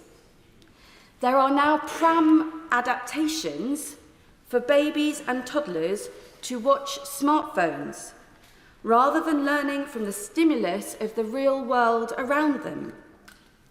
So I hope that the Chief Medical Officer's remit extends to working with early childhood and speech and language organisations to issue guidance for parents in the very early years. The online world that we are sending our children out into is not a world we would send them out to in real life, and yet this is their real life. Children as young as 7 are stumbling across and currently freely able to access pornographic content online. One of the key areas the Children's Commissioner found that children access pornography is perhaps surprisingly the social media platform X. 8 in 10 children have encountered violent pornography online by the age of 18, and this is having serious consequences on desensitising young boys and girls and warping their perceptions of healthy sex and relationships. This is why the... Yes, of course. My honourable friend makes a very, very important point. And in this debate, we're focusing a lot on children. But the reality is that the scars that the children are scarred with when they're young will endure with them for the rest of their lives. So when one talks about pornography, that will scar their relationships and ability to form relationships through the rest of their lives, which is another reason why this bill is so very, very important. I'm obliged, Madam Deputy Speaker, and I'm obliged to my honourable friend. Justice Sarto. I'm incredibly grateful for the honourable member's intervention, and that is very true. We have seen a huge increase, for example, in the use of strangulation in sexual relationships on women, 40% increase. There is very much to say that this is related to the way in which more and more young people are watching strangulation and pornography online, which is another subject, but definitely would like to see that go as well. So as I was saying, it's really, really important that the commencement of age verification in the Online Safety Act that was introduced by the previous government and supported by the Labour front bench at the time, this must be upheld and to the most robust standards. And I look forward to the Minister saying that that is exactly what the government will do. If she will, that is exactly what the government will do. Justice Sarto. To the Minister. Social media is also fueling the rise of an extremist misogyny online and normalising harassment and violence against women and girls in real life. As my honourable friend, the member of Kettering, so bravely recounted in this place yesterday, we are not immune to this in this place ourselves. 90% of girls say they have been sent an explicit picture or video. The New Britain Project, More in Common, and the National Education Union recently ran a focus group in my constituency on the issue with parents and their children's access to smartphones. In it, a mother spoke of how her daughter was so regularly being sent dick pics that by the age of 15, the girl was used to drawing a little sombrero on the picture, sending it back and blocking the sender. She said, the mother, "No child that age should be seeing male penises. It's quite traumatic, isn't it, for a kid to be witnessing that kind of thing? But it is everywhere. Children should not be being forced to find a way to cope with funny pictures because it's something that's incessantly traumatising them. We wouldn't accept our children being flashed in the streets, so why is it different online? And why do we not expect the tech companies to act? This is something that their products enable to happen to our children all day, every day. And yet, we still don't have the movement from them. And we know it's only getting worse, particularly with the use of AI and the rise of new deepfakes. Thankfully, I know the government is now taking strong action on deepfakes, but I urge them to look further at age verification for app stores so that our young people know that when they access app stores, the content on them is right for their age and their level of development. Online sexual crimes committed against children have risen by 400% since 2013. We have a generation growing up chronically online, raised by the internet, and we cannot stand idly by in the name of freedom or freedom of speech. because there is no freedom in addiction. There is no freedom in being harmed. There is no freedom in being underdeveloped as a child because you've not experienced socialisation or the great outdoors or the pleasure of books, or simply not being harmed from being sent horrible things that you shouldn't have to see. Children in the online world are taught to look up to role models with unhealthy opinions, unrealistic beauty standards, and conspicuous wealth beyond their dreams. And children are being sold and marketed to all day, every day. And when they can't afford it, or they don't look like it, they feel they are worthless. Children are cyberbullied. They're exposed to content that encourages self-harm and competitive anorexia, and material that romanticizes suicide. And we know that this has already caused untold harm from the parents who have seen their children take their own lives after engaging with this material. Our children are becoming infected as part of an epidemic of loneliness. And at some point in this place, we have to say enough is enough. Because as a parent of young children myself, I know that parents cannot and should not be expected to do this alone. We need a decisive legal and cultural shift that reclaims childhood for the real world. We know there is an article every month about how do we take ourselves away from toxic social media, how to detox from social media, just like how to detox after Christmas. We read that content as adults, and we also struggle ourselves to stop looking at it. So how do we expect our children to be able to exercise self-control that we ourselves do not have? We need to see the UK follow countries like Australia by raising the age of online consent from 13 to 16. 55% of Gen Z and 86% of parents support this idea in the UK. 130,000 people recently signed a petition on the UK Parliament website to that effect. And I also believe we need to create a new watershed of social norms by banning smartphones at school. Too many head teachers that I speak to tell me that they're doing the right thing by banning smartphones in their school. But they get the complaints from their students and parents when they see children at other schools doing something differently. And it makes it harder for parents to enforce rules and norms in their own home when they can't point to principles that the whole of our country adheres to. Would the lady give way? Yes, of course.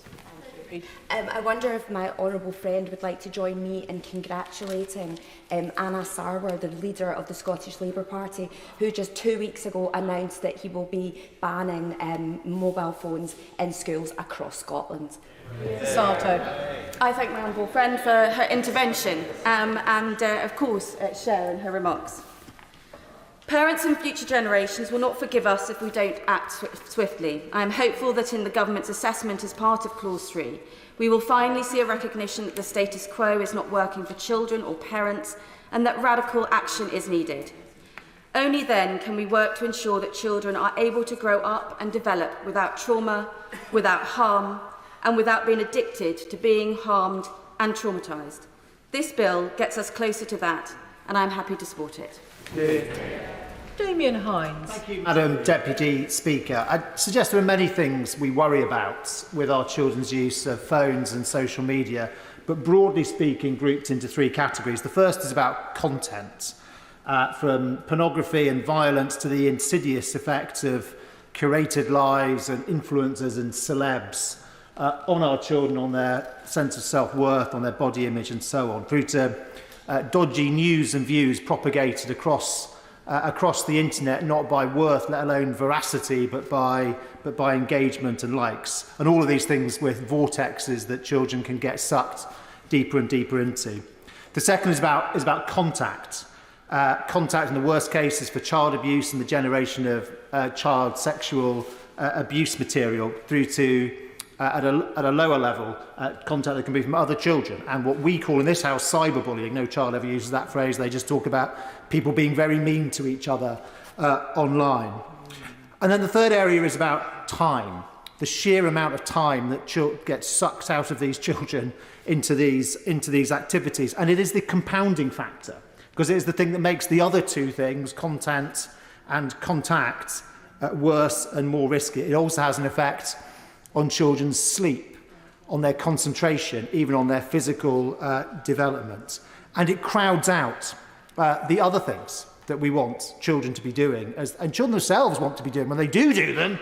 And if ever you do get a child away from their phone for a full weekend, they talk about how wonderful an experience that was with their friends. Now, the Online Safety Act, Madam Deputy Speaker, did some very good things on content and on contact. There was more to do, but it made some very good progress. But we have a lot more to do, in particular on the topic of time and the addictiveness of social media, and that is where I think the work of the honourable gentleman has been incredibly valuable. I commend him, the honourable member for Whitehaven and Workington, for all the work he has done in the lead up to this point, and his use of convening power to bring together so many individuals and organisations. Those conversations, some of which I had the opportunity to attend, covered a huge range. Now, obviously, the bill that we have in front of us today is, well, let us call it somewhat thinner than that bill that was envisaged. And I will give way. I'm grateful to him. I also attended events that the honourable gentleman pulled together, and the strong characteristic, would he agree with me, the strong characteristic that came out of all of them was deep and profound anger amongst parents about what has been allowed to develop. No, I think that is right. I mean, the other thing I was very struck by in some of the sessions that I heard was the sort of great unity, actually, of view. So whether you were talking to trade unions or charities, parent groups, doctors, as well as parents, a great commonality of view about what needed to be done. Look, I understand what happens sometimes with private members' bills, and the need, to make progress, the need for government support. So I say to the government, to the front bench, this is a huge missed opportunity. Look behind him. Look behind him. Look at all his colleagues who have rearranged their Fridays, rearranged their surgeries and all their appointments because they believe in this subject. Listen to the list that his honourable friend read out of all those organisations that came together in support of action in this area. It is so worth doing. And we have made good progress with the Online Safety Act, but there is further to go.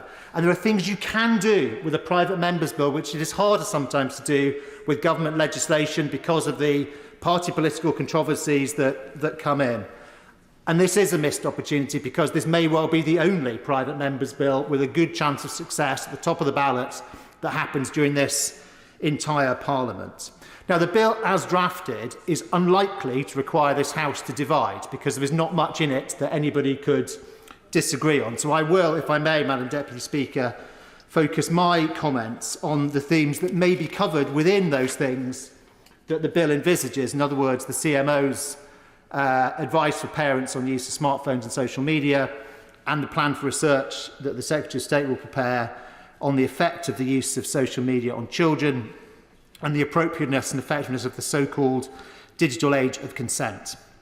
Now, in bringing together that evidence and doing that research, I'm just going to say one very simple thing to the Minister. The evidence is not perfect today. It will not be perfect in 1 year. It will never, ever be perfect. And if we hang around waiting for perfect evidence, we will never act in the way that we should. Why is it not perfect? Because this is a phenomenon that has happened literally across the entire world at the same time. There is no control group. The studies that there are, given that this is such a huge topic, the studies that there are trying to narrow down to something manageable tend to end up looking at either Facebook or Twitter, neither of which is particularly relevant for teenagers.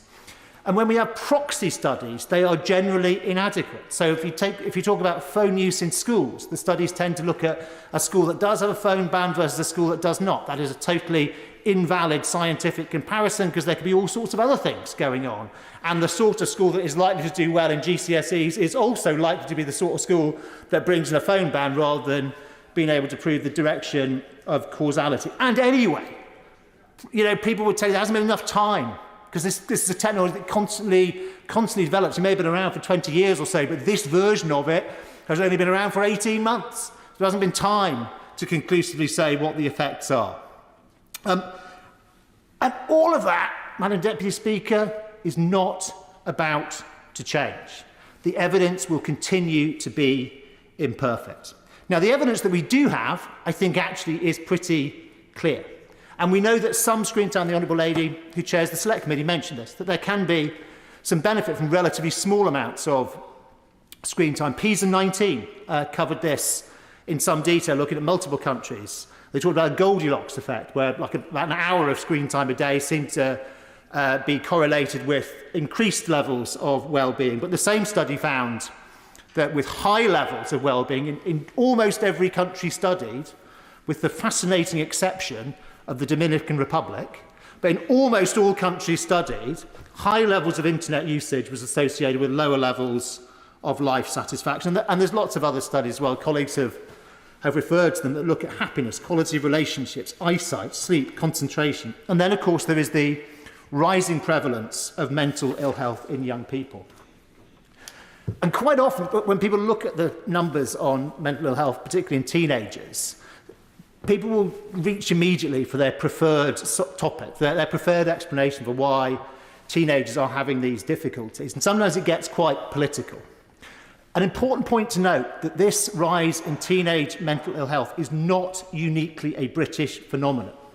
In fact, in the UNICEF Gallup study of 2021 called Changing Childhood, on the two main measures that they took of mental well-being, which were, first of all, how often do you experience feeling worried, nervous or anxious, and how often do you experience feeling depressed or having little interest in doing things, this country, the UK, was broadly in line with the average of 21 countries, including France, Germany and the US, or actually slightly better on most of the measures. And there are ample other studies from around the world. The multicultural health behaviours of school-aged children from the WHO. In France, I won't try and do the language, the EDC study, episodes of depressive, whatever characterisé should be translated as, which is quite a long time series. There's a shorter time series in the United States, Trends in Mental Wellbeing, and of course here, actually the best study of all, which is the mental health of children and young people in England study from the NHS. And I'll just say, in passing to the government, I don't think we've yet had a commitment from the DHSC to carry on with that time series. It's incredibly valuable, and that would be a relatively simple thing that the government could do. Now, the important point is that, I've said already, it's not uniquely a British phenomenon. It's also not only about COVID. And a lot of these studies of recent years have set out to answer the question, what happened to children's mental health during COVID, which is a perfectly legitimate question.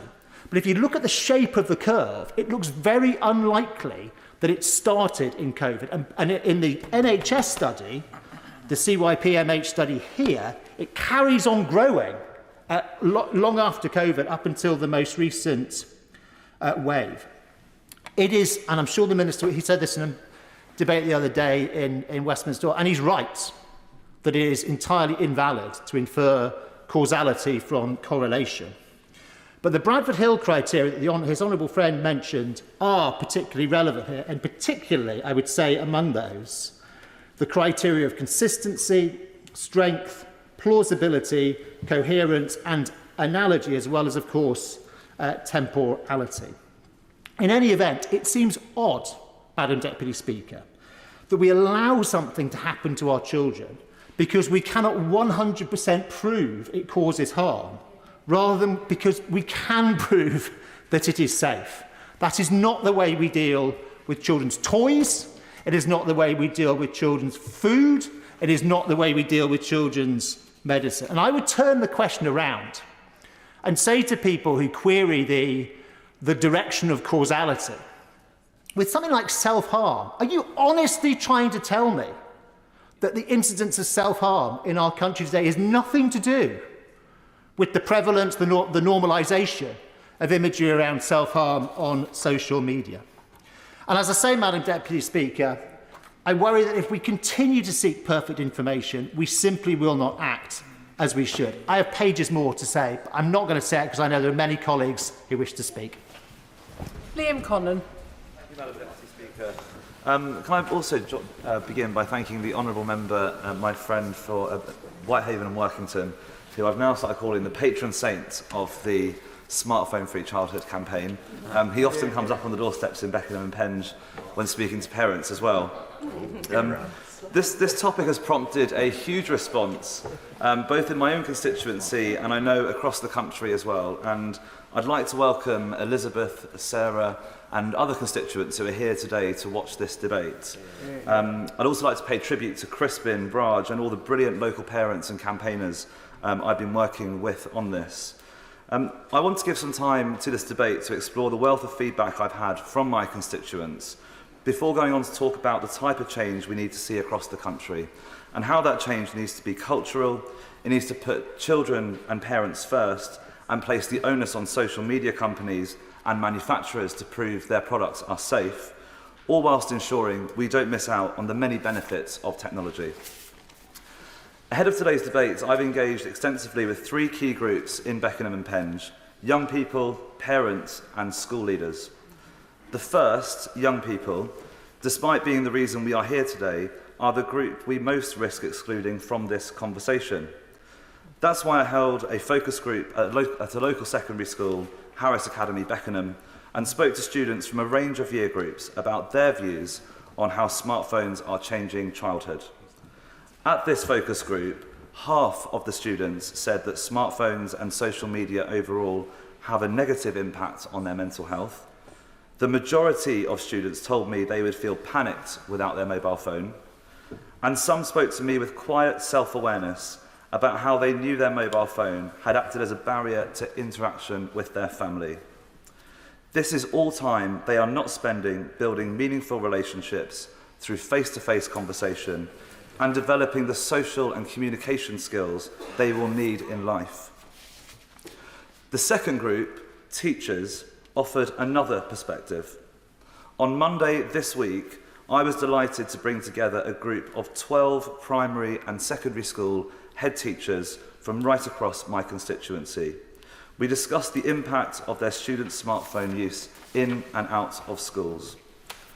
What stood out the most from this conversation is the sheer amount of time that they, as school leaders, have to spend week after week dealing with issues that have taken place on their students' phones. Cyberbullying, sexting, the sharing of graphic videos or explicit photos, often of the students themselves. All of this and more is crossing our teachers' desks and demanding hours of their time every day, pulling them away from their core and crucial job of educating. And finally, parents. In Beckenham and Penge, concerns around smartphone and social media use easily falls into the top 5 issues that constituents have contacted me about since my election to this House last July. Last Friday, I put out a survey asking parents in my constituency for their views. Within a week, I have received well over 500 responses. 89% of respondents agree that smartphones and social media have a negative impact on their children's mental health. But what makes this figure more shocking is that 70% of those who agreed with this statement are parents of primary-aged children. That is, children under the age of 12.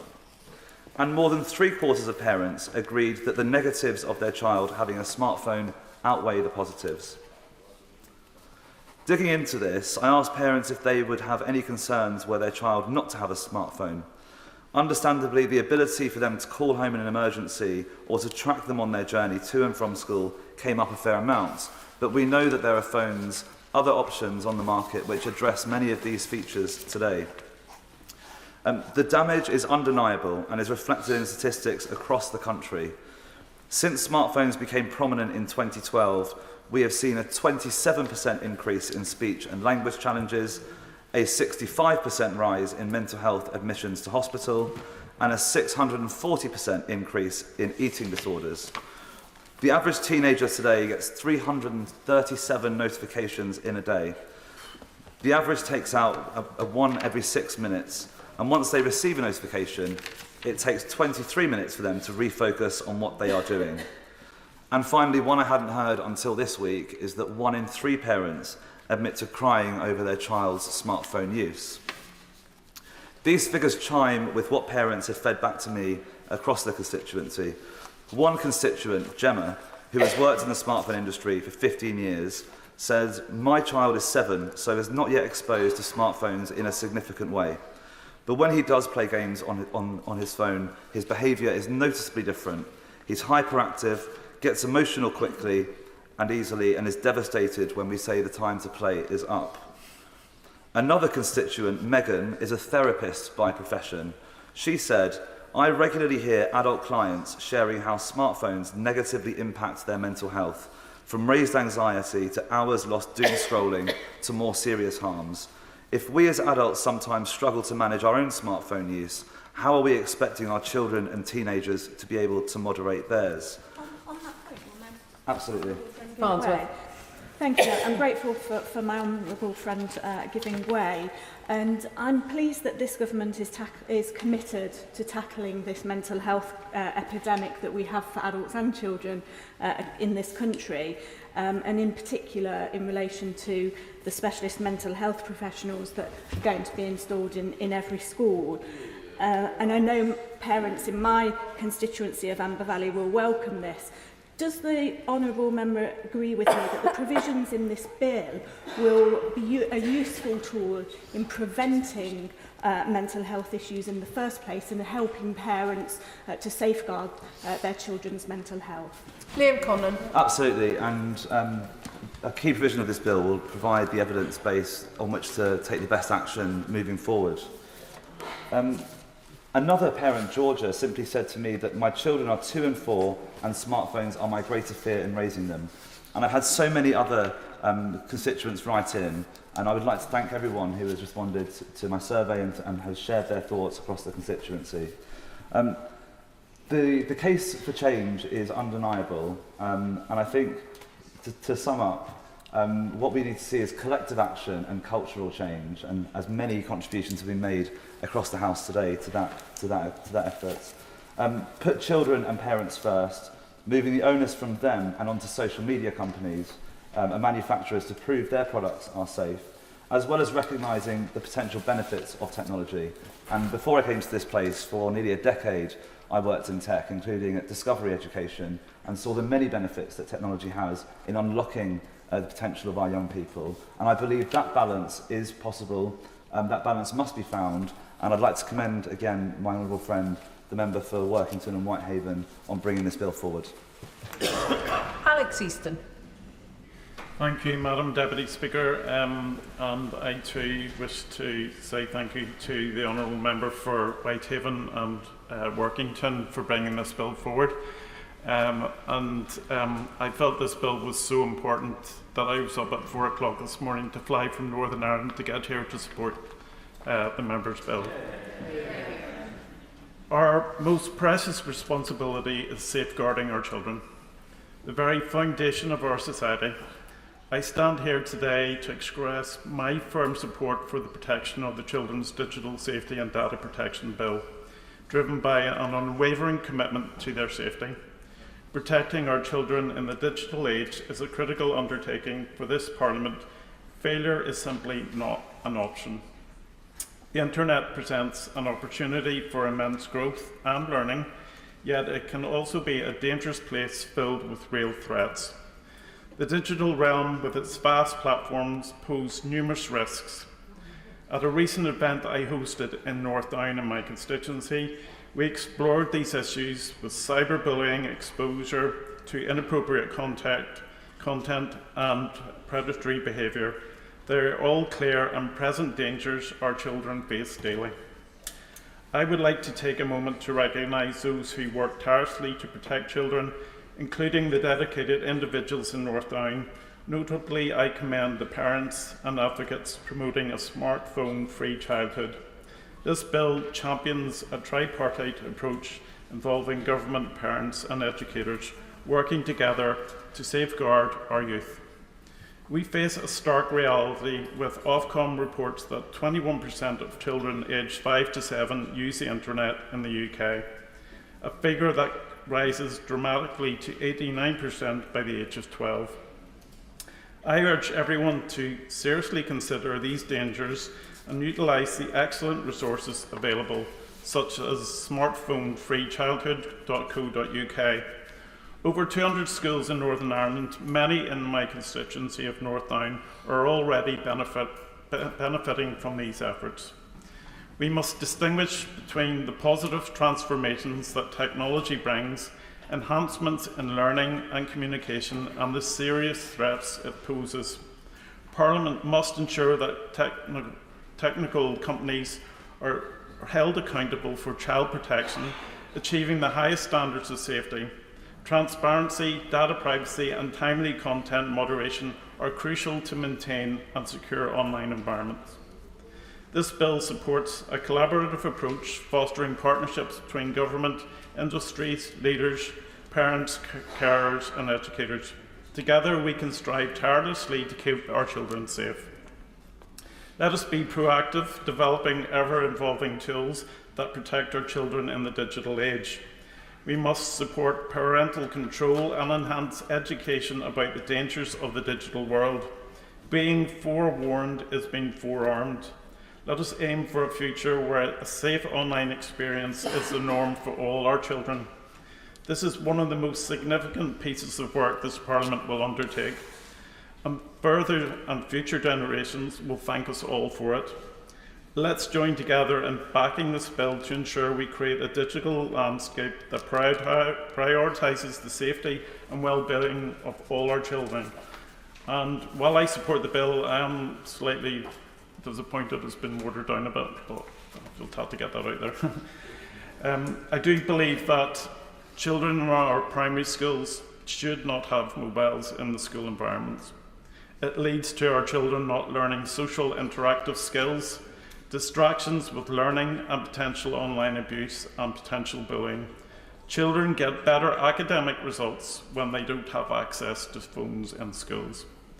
I support the bill, and I wish the proposer all the very best, and he has my full support wherever this goes. Thank you. Katie White. Thank you, Madam Deputy Speaker. Can I start off, like others, by thanking the member for Whitehaven and Workington for bringing this private member's bill. There's been many plaudits for him, but a couple of things I'd like to mention to this House is my understanding is he is grounded in evidence-based policy making, and he has focused on issues that are perceived as being very tricky but will have an outsized impact. I've been really warmed by this debate, this cross-party debate. I think, members from South Devon, Reigate, Dulwich and West Normanton, Lowestoft and East Hampshire, and to say that many of us have travelled back to our constituencies and come back, making long journeys. I know some have been on the sleeper train to make this incredibly important debate. I've received twice as much correspondence on this bill than on any other issue this year. Wow. So I want to thank the people of Leeds North West, including the school children, the teachers and parents who have shared their experiences with me. I'd like to make a special mention to Bramhope Primary School, to Benton Park, Ralph Thoresby and to Rawdon St Peters, who shared their stories on our showing leadership. There is, I think, as we've heard from others, a few key issues, and I'll try not to repeat because I know there's many other members that want to get in. I think, look, key for me, as many have said, is that the mental health crisis among our children is profound, and we can see a clear correlation. The NHS England found that 20.3% of 8 to 16-year-olds had a probable mental disorder in 2023. And poor mental health amongst our older teenagers, aged 16 and 17, has increased by more than a quarter since 2017. According to research by UCL and the Sutton Trust, their research finds that almost half, 44% of young people were above the threshold for probable mental health illness. So we need to be looking for some solutions, and fast. Concerns from teachers and parents were shared alike, and well-being teachers that were put in place are actually spending much time adjudicating battles that are out of their control on WhatsApp. The other thing I found when I spoke to parents and teachers and pupils was that the sense of overwhelm. All of them are overwhelmed. They want to play their full role. Parents want to play their full role, and teachers certainly want to play their full role, but they are completely overwhelmed. Parents feel huge pressure from peers and networks to get it right, and I think many of us who watched the Channel 4 documentary with Emma Willis would see that and feel that sense of overwhelm, trying to navigate. And I agreed with much of what the member for North West Hampshire said, but in terms of that lack of clear guidance was clear from that people were navigating different ways. So I do think that the recommendation will be helpful in this bill. Schools in my constituency said that, again, whilst they're willing to act, they're only responsible for children for 20% of their time. So they cannot control. So it needs to be all of us. We all need to play our part. And the thing that really hits me is the opportunity cost of what else those children can be doing. Screen time has rocketed. In 2009, 5 to 15-year-olds averaged 9 hours on screens per week. It's now jumped between 6 and 9 hours a day. This has replaced critical childhood activities, as we said, like outdoor play, social interactions, hobbies, and learning those essential motor and social skills. Benton Park, in my constituency, recently introduced a phone-free policy during the school day. And when I asked the teachers what happened, they said the vision in the playground is completely different. Where it used to be all heads down, they were actually talking and laughing and playing. The World Health Organization recommends that children aged 2 to 5 should have no more than 1 hour of screen time a day.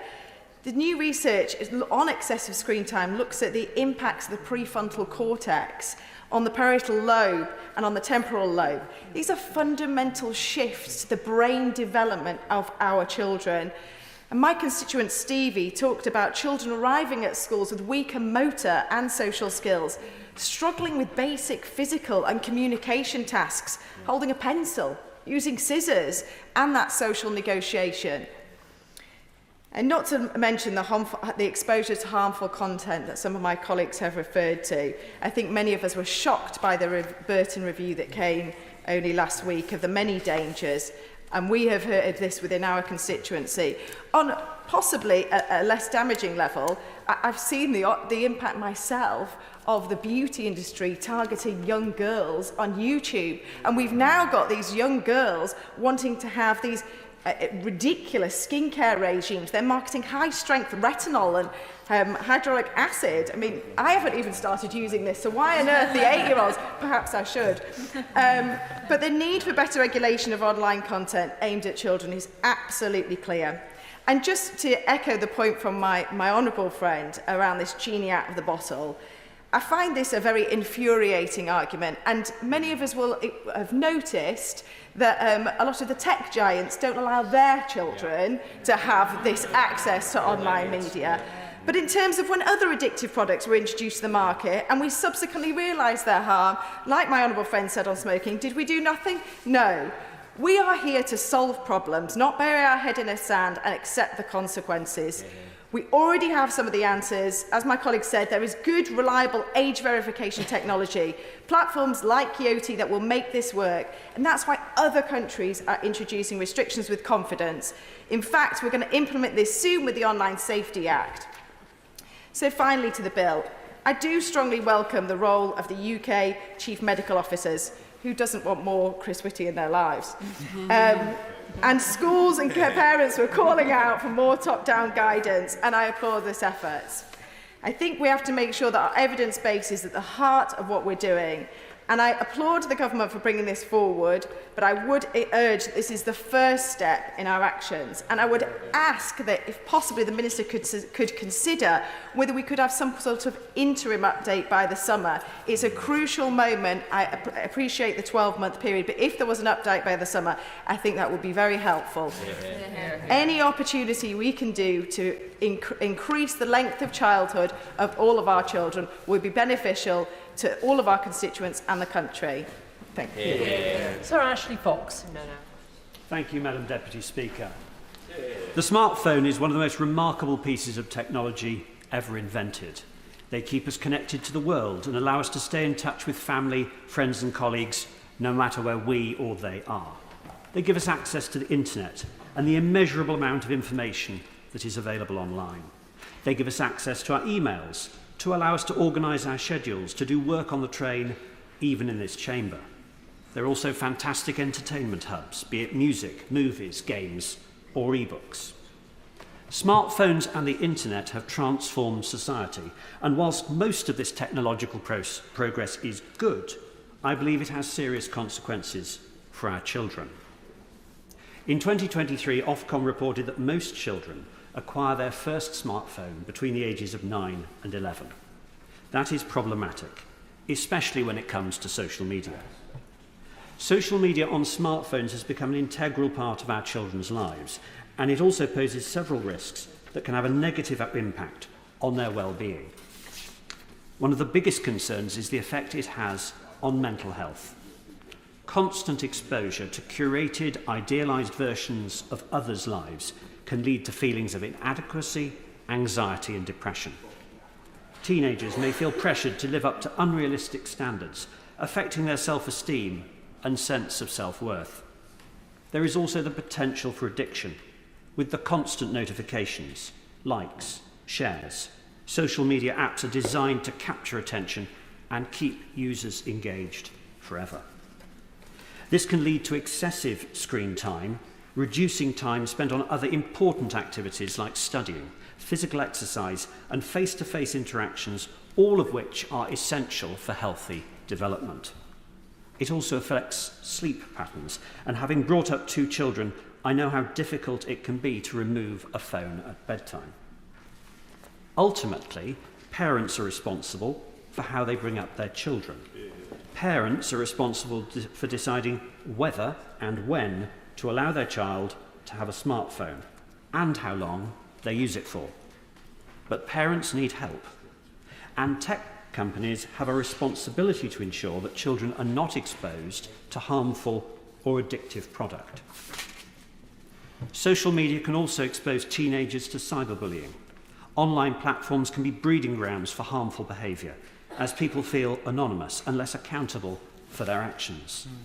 Negative comments, trolling and harassment can take a toll on a teenager's emotional health, sometimes leading to tragic consequences. Madam Deputy Speaker, I was pleased when the Honourable Member for Whitehaven and Workington was successful in the private member's ballot and announced he would introduce a bill to increase the digital age of consent from 13 to 16. So I was surprised when the bill was published, only yesterday, to discover that the very measure he has talked about isn't in the bill. All this bill requires is that the Secretary of State make a statement about whether this age threshold can be raised. Now, why is that? I suspect what may have happened is that the member for Whitehaven and Workington received a visit from one of the government whips. They told him he had a very promising career ahead of him, should he agree to do the right thing and water this legislation down to the point where it doesn't actually do very much at all. Happy to. MacAlister. I thank the Honourable Member for giving way. He will know, as many in this House do, that private members' bills are often a shot in the dark. And my aim from the beginning of this process has been, yes, to have the national debate, but also to put all of my energy on landing this with some action and progress. And this is an issue, regardless of party, that has struggled to make progress before. The previous government in 2019, 2021 and 2023 made statements on introducing phone bans in schools, and it never fully materialised. So I think he can agree with me that we can work across the House to get progress on this at every available opportunity in the future. Yeah. Sir Ashley Fox. I'm grateful to his intervention, but what I would say is, having spent a great deal of time talking about raising the digital age of consent, having asked my constituents to email me to be present in this House today, specifically to vote for that, rather than being in the constituency and working, I wish he'd presented a bill that said that, because we could have then voted on it, and it would have passed. And of course the government might have killed it off at a later stage, but I actually think they might have been too embarrassed to do that. Now, there is nothing in this bill, Madam Deputy Speaker, that requires legislation. The Secretary of State could ask the UK's chief medical officers to provide their advice, as Clause 1 requires, and they would do so. And the Secretary of State could publish a plan for research, as required by Section 2, and an assessment, as required by Section 3. So the sad truth is, this bill achieves precisely nothing. And the honourable gentleman should be a little bit ashamed of having campaigned so vigorously and then presented this bill. I'm very sorry to say the bill really is very happy to, yes. Yes, sir. I'm very grateful. I've seen an awful lot of bills in my time since 2001, and nearly every bill has something in it which doesn't actually need to be in legislation, but is nonetheless put in there as a declaratory statement by the House. And when it has big support, it tends to be something that does affect change. That might very well be the same effect that we have today. Sir Ashley Fox. I'd agree with the Minister. Often a bill will contain something that's merely declaratory. Has he ever seen a bill that is wholly declaratory and contains nothing that actually requires legislation? But I would happy to give way. I'm grateful to my honourable friend, as I think we all know this bill is likely at some point the government seems to be adjourning it. And will his case be made if effectively the case for the adjournment is that the Minister commits that he's going to go and do these things anyway, and therefore the legislation is unnecessary? Ashley Fox. My honourable friend makes a very good point. I mean, I maintain this bill is a waste of time. I will vote for it today if we get the opportunity. Unfortunately, I understand it's just going to be adjourned, which suggests the government isn't that serious about taking it forward. But I will vote with a heavy heart, because I really think the honourable gentleman could have achieved so much more if he'd had the courage of his convictions. John Whitby. Thank you, Madam Deputy Speaker. I'm extremely pleased to be able to take part in this debate today, and I thank my honourable friend for bringing the bill forward. It is no exaggeration to say that we are facing a crisis. As already been expertly outlined by members across this House, there is a growing consensus that unregulated smartphone and social media usage is harming our children's health, learning and well-being. Many of the long-term implications for those who have grown up with social media remain unknown, but we can already see the warning signs. The number of children aged 8 to 16 facing a probable mental health disorder has already doubled since 2017.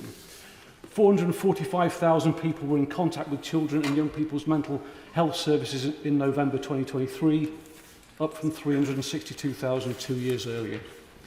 I recently met with parents in my constituency who are rightly concerned by the impact social media and phone usage is having on their mental health and their sleep and learning of their children.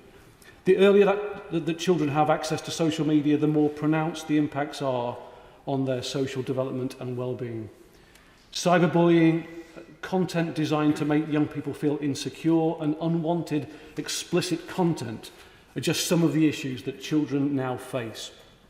Children are losing out on socialising and time spent outside to activities which isolate them and keep them inside. 1/3 of mental health problems in adulthood are directly connected to childhood experiences. Between 2010 and 2018, the number of young people attending A&E with a psychiatric condition more than tripled. The COVID period exacerbated the social and mental health impacts of smartphone and social media use, but the issues we now face have been in the making for more than a decade. And failure to hold the tech companies accountable and provide the necessary mental health support for our young people has now created a perfect storm for the crisis we are now facing. We mustn't treat smartphone and social media addiction as a natural phenomenon. Tech companies have created systems intended precisely to be addictive and maximise the time users spend on their phones. Currently, more than 1 in 4 young adults show signs of behavioural addiction to smartphones. The algorithms and user interface of social media sites are designed to be addictive, targeting dopamine circuits in the brain.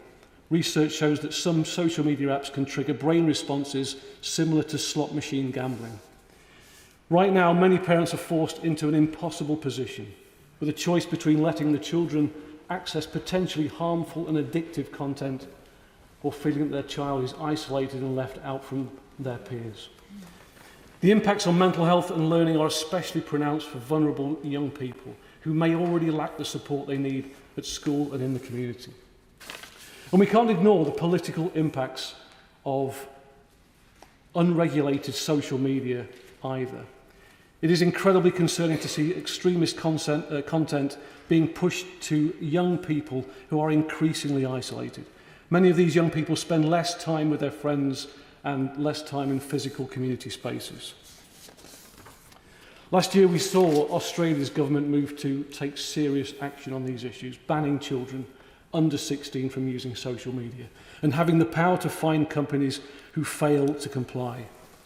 It is clear that we have a very long way to go, but this bill is a positive step and will help to build the national conversation that is needed to tackle the scale of these problems. I just wanted to finish, Madam Deputy Speaker, with a quote from a parent of a child who took his own life. The parent, Chris, filed lawsuits against 2 tech giants, and this is a quote I've seen in an article in the New Yorker magazine from October 2024. He said, "I thought I was a good and responsible father. I checked around the house and locked the doors every night, making everything nice and safe. I didn't understand that the lion was already inside the house." Monica Harding. Thank you, Madam Deputy Speaker. I'm very pleased to speak today in support of the Safer Phones Bill, and I speak as a mother of 4 teenagers who goes into battle almost every day on screen time, as a governor of 8 years at a local school who has seen the damage that screens can do to young people's mental health, and as a member of this place who might be able to do something to turn the tide on the damage to our young people who are being used as guinea pigs in the rapid advance of technology. We are well into the tech revolution. It will change everything, and it is a force for good. But just like previous industrial revolutions, there are victims. Then too were the children in factories powering that revolution, and now today our children need protection against this tsunami of tech and its attendant harms. This bill, as originally intended, was a crucial step in safeguarding the well-being of our children in our digital world, and I want to sincerely thank the Honourable Member for Whitehaven and Workington for all his work to date in his campaign for a safer smartphone use for children. And as many Honourable Members have pointed out here already, the evidence before us is undeniable, and I won't rehearse them. I just want to pull out a few points. 2.5 million children in the UK are using social media underage, and before, crucially, they have developed the necessary skills to navigate complex and risky online environments. Extended screen time has also spiked rapidly and become the norm for most young people. And as I want to commend the report of the Education Select Committee, which revealed that nearly a quarter of children now use smartphones in a way that's consistent with a behavioural addiction. And screen use starts for some as early as 6 months of age, and by the time children reach 12 years old, nearly all have a smartphone. So social media and mobile applications are not just tools for communication. Many are inherently addictive by design, engineered to keep users engaged whatever the cost, and I know this from my children, and I'd like to underscore the words of many of the honourable members here today on the addictive nature and the battles that parents have. It is causing huge pressure on parents who are doing battle with addictive algorithms, which they can't possibly win. So the initial provisions in this bill are ones I wholeheartedly support, and so did hundreds of my constituents in East and Walton who wrote to me in support of the campaign behind the bill, and while I continue to support it, I must express disappointment that it's been significantly watered down. What could have been a bold step in child protection has been reduced to mere provisions for government research commitments and guidance revisions, actions that do not require legislation. And we know that the government has already committed to commissioning academic research on smartphone use last autumn, but partly in response to the very welcome campaign brought about by the Honourable Member for Whitehaven and Working. And we already have overwhelming evidence that we've heard today supporting stronger regulation. So really, how much more evidence does the government need? Head teachers across my constituency and parent groups across Molesey, Esher, Walton, Thames Ditton and Hersham have convened local campaigns with nearly 1,000 signatories for parliamentary petitions on this issue, expressing huge concerns about excessive smartphone use, unregulated social media and the inadequacy of current regulations. And I know that schools in my constituency were particularly encouraged by initial indications that this bill would make requirements for schools to be mobile free and to receive government support as they seek to enforce effective and safe learning spaces. In fact, the head teacher of Esher High School, Andy King, illustrated to me just how much creative problem-solving teachers are having to adopt in order to keep children focused on learning when they are walking around with such an addictive invention right in their pockets. His school has been compelled to enforce a closed backpacks only rule, as opposed to open bags like handbags, just so the children aren't distracted by seeing a notification pop up in their open bags in class.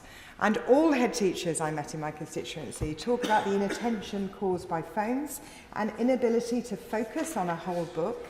And research, as we've heard, shows that it can take up to 20 minutes for pupils to refocus after engaging in non-academic digital activity. The rise in screen time has also been linked to decline in attention levels, language skills, and sleep quality. So it's both a learning distraction and a serious health concern. And as we mark and celebrate International Women's Day tomorrow, we also shouldn't ignore how children's access to smartphones can undermine healthy relationships and the safety and well-being of women and girls. And the Children's Commissioner for England found that 79% of children had encountered violent pornography before the age of 18, with the average age of first exposure being just 13 years old. And I know of a constituent whose child saw extreme pornography at 13 and was so traumatised in an effort to clear his mind that he developed OCD. We also know that online sexual crimes against children have risen by 400% since 2013, and for girls aged 7 to 21, a staggering 81% have experienced some form of threatening or upsetting behaviour online. So I appreciate what the Honourable Member has done to build the case for government action, but it's a pity that we are not going to be able to test the will of Parliament for a much more ambitious approach to online safety from this government than we have at the present. So, turning to the Minister, I know the Secretary of State has already expressed frustration with gaps in the Online Safety Act and its implementation, yet this bill could have been used to make some urgent amendments to it. Why has the government not used that opportunity, particularly when the Secretary of State has indicated there will be no new legislation coming along anytime soon? So I urge the government to stop hiding behind endless reviews and take concrete steps to protect young people now. Two specifically. The first is to ensure that there is a requirement on services to ensure minimum age limits on their platforms. Unfathomably, Ofcom's draft children's codes do not impose an obligation on regulated services to enforce their own terms of service on the minimum age of users on their platforms. This is something that children's charities argued for in consultation with these codes and have campaigned on ever since. Ofcom is not listening, and the government is doing nothing to address this. This bill could and should have been used as a means to plug that gap, regardless of what additional evidence the government feels it needs before it makes any further policy or legislative commitments. So will the government commit to do so? And the second is the issue that has emerged in the last couple of months with Meta's announcement that it is removing protections for vulnerable users from its content moderation policies. There is no mechanism in the Online Safety Act to prevent regulated services rolling back protections in their terms of service, and there is no minimum standards set for these either. This means that even for children under the Online Safety Act, there is no prohibition on platforms reducing standards either. Platforms can keep rolling back on their user safety protections until they hit the level that is harmful for children. This can't be right, but it can be fixed with an amendment to the Online Safety Act. Will the government agree to use this bill to do so? This bill could have been a vehicle for real policy action. But although the provisions of the bill are not as powerful as I initially hoped, some progress is better than none, so I will be supporting it. But I urge my colleagues across this House not only to just support this bill, but to push for the stronger, bolder reforms that our children desperately need. And to say that it is inevitable is not enough. Every day we wait is another day with a child spending 18 hours online, potentially at grave risk. And I urge the government and us all to act. Dan Tomlinson. Thank you, Madam Deputy Speaker. May I start by thanking the member for Whitehaven and Workington for bringing this bill forward, and I'm proud to be a co-sponsor of the bill and to have worked with you on it and to have worked with the member on it. I also want to thank the member in giving us all a chance to speak in what is potentially the most engaged chamber we have ever seen, as we all grapple with the hypocrisy mentioned by the member for Reigate as to whether or not, even in this debate, can we be on our smartphones. So I'm sure we've all been listening very attentively. So what were you all doing when you were collectively in school back in the midst of time? If I think back to the early 2000s, when I was in school, I'd go out afterwards, calling ahead on the home phone to see whether my friends were in. We didn't have smartphones when I was in school. It wasn't that recent. During the summer holidays, the rule was that you had to be the rule was that you had to be at home before the street lights came on. And I remember playing out in front of the local shops day after day in the long summers. But now, if you think of children today and the childhood that they will have, imagine playing their favourite game, but with a device in their pocket, buzzing every minute, telling them that someone has responded to their latest Instagram post, or if all of their friends are checking their phones too. The game starts to feel a little bit different. And instead of enjoying independent play outside, today's children and young people are spending hour upon hour of their free time glued to their screens, Madam Deputy Speaker. The average British 12-year-old is now estimated to spend something between 20 and 30 hours a week online, while the nation's green spaces sit increasingly empty. So that's why I believe this issue is one where the well-being of a generation is at stake. As other members have mentioned, the trends that have emerged since young children started to get their own smartphones just a decade ago are very concerning. I'm worried about the heartbreaking rise in suicide and self-harm, rising depression and anxiety, online bullying, the things that children get exposed to through the devices in their pockets, and about the 46% of teenagers who say that they are using their phone almost constantly. I'm worried about the risk from traffic or muggers to kids who walk to and from school staring at their phones, and the evidence that shows it has a negative impact during the school day. And it's not just tired old dads like me who are concerned. 4 in every 5 16 to 24-year-olds say that social media has become addictive in the last 5 years. And most heartbreaking of all, if you ask Gen Z whether life would be better or worse with social media, only 18% of girls in this group say that it would be worse if social media was switched off entirely. The vast majority think that their lives would be better without it. I was radicalised over the summer after being first elected on the 4th of July, Madam Deputy Speaker, by reading Jonathan Haidt's book, The Anxious Generation, and I decided then to reach out to Smartphone-Free Childhood and my local campaign team, led by a fantastic resident called Nova Eden, to work to try and get every single school in my constituency and in my borough to go smartphone free. I met with primary school heads about this last year. Every single one of them said that they were 10 out of 10 concerned about this issue. So we've worked really hard, and I'm really proud that the borough that I have the honour of being one of the members of Parliament for will be going smartphone free from September this year. Every single primary school, 103 primaries have signed up, and the secondary schools are following suit too. I want to commend the work of teachers and parents, fantastic people who want to do the best by their children in our borough, and I do hope that the measures in this bill can be taken forward to help children have the best start in life that they can, and so that we can make sure that we protect the well-being of future generations. Yeah. Thank you, Madam Deputy Speaker. I often say that I would not like to be a teenager today growing up with the environment dominated by social media. I mean, it was bad enough by the time I got to secondary school that everyone did have a phone, and then by the time I left secondary school, everyone had a smartphone. There is no doubt that the threats to children in our country have been utterly transformed in just the last decade. And therefore, we need to transform how we address those issues in this place. So I certainly support the thrust of the bill presented before us today. The government must treat children's use of digital devices and social media as a health issue. Children are spending more and more of their lives on social media at younger and younger ages. Those aged 12 to 15 spend on average 35 hours a week on their smartphone. Yes, 35 hours a week.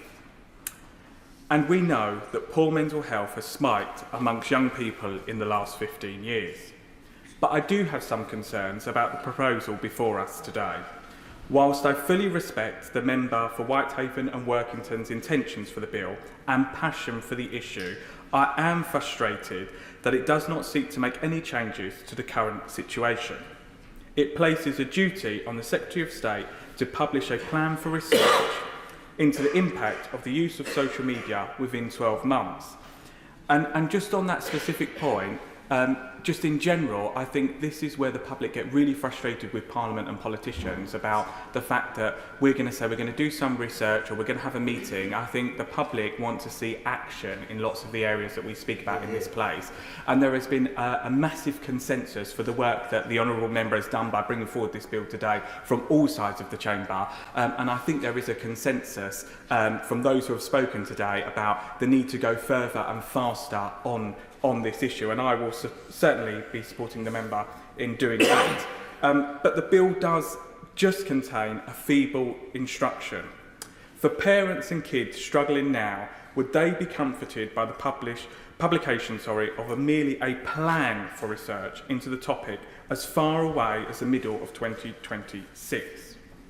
Indeed, the government, as we've already heard, has established a research project and it's due to report its findings in May. So do we really need to add to the statute book to ask the government to do this? I also fear, Madam Deputy Speaker, that this bill will simply outsource decision-making to others rather than allowing the elected Parliament, parents and children themselves to contribute to a policy solution on this issue. Rather than publishing a plan for research in the next 12 months, would it not be better if the government came forward with a proposal, for example, increasing the digital age of consent to this Parliament so we could debate it? Also, Madam Deputy Speaker, this bill mentions consultation with Ofcom and the Information Commissioner. It should be members of Parliament representing families in our constituencies that ultimately make a decision on the right course of action. So I hope, if this bill does pass, that Parliament will be consulted before any changes are made. We can all agree that there is a serious problem affecting society and younger generations as a whole. But because we can all agree on that, I believe we need to see firm proposals from the government coming forward, not just more research. And I completely concurred with what my honourable friend, the member for Reigate, said earlier. I will not be standing on these benches often calling for government intervention in issues, but this issue has become so great to lots of members in our society that I feel that we do need to legislate in this area, because it has been quite clear over the short to medium term that social media companies have failed to step up and do more, because they could do more without legislation. They could be more proactive about it. They have failed to do that. So I do think the time is now right. And hopefully what we can take away from today is the fact that we have had a debate, the fact that we have aired some of those grievances around the harms that social media does to younger generations in this country. And hopefully, by the time this proposal comes back within 12 months, social media companies, I hope, and I do live in hope, that they've solved some of the issues and worked harder and faster in the fear that legislation is coming. And I hope legislation will come. And I think we all have skin in the game. My sister has recently given birth. I'm now an uncle, so I do have skin in the game. So we have got to act, because I fear if we don't act, we will let down not only generations that are coming through the education system now, we will let down future generations, like my niece, that haven't even started in the education system. So I fully support lots of comments in the House today, but I do urge the member, please keep going and come forward and help the government come forward with some stern proposals on this issue, because I do believe, as I've said, there is cross-party support amongst everyone that's spoken today that we need to go faster to solve this issue and hopefully save future generations that are coming through the education system and wider society. Thank you.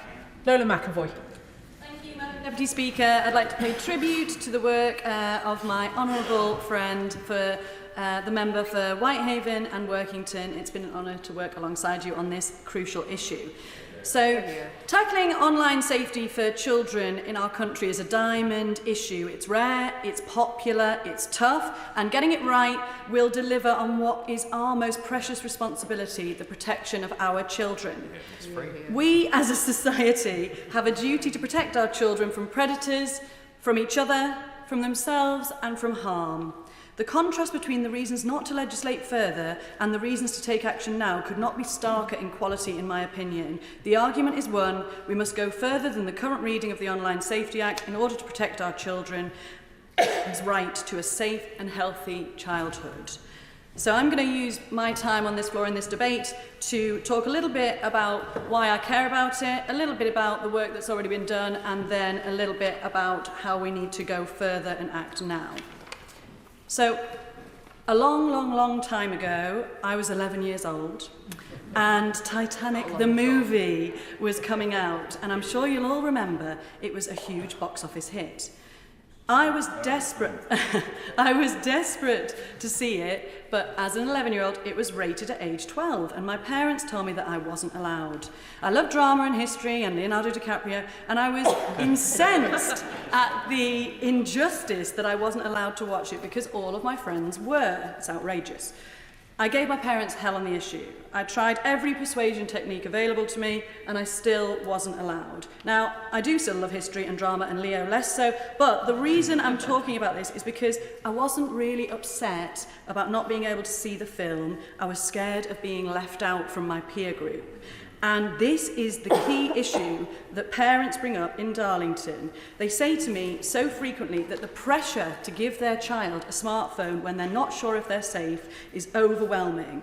And so it's time for us to help them answer some of the questions that they're asking. They need stronger legislation and guidance from government about what is safe for their children to do online.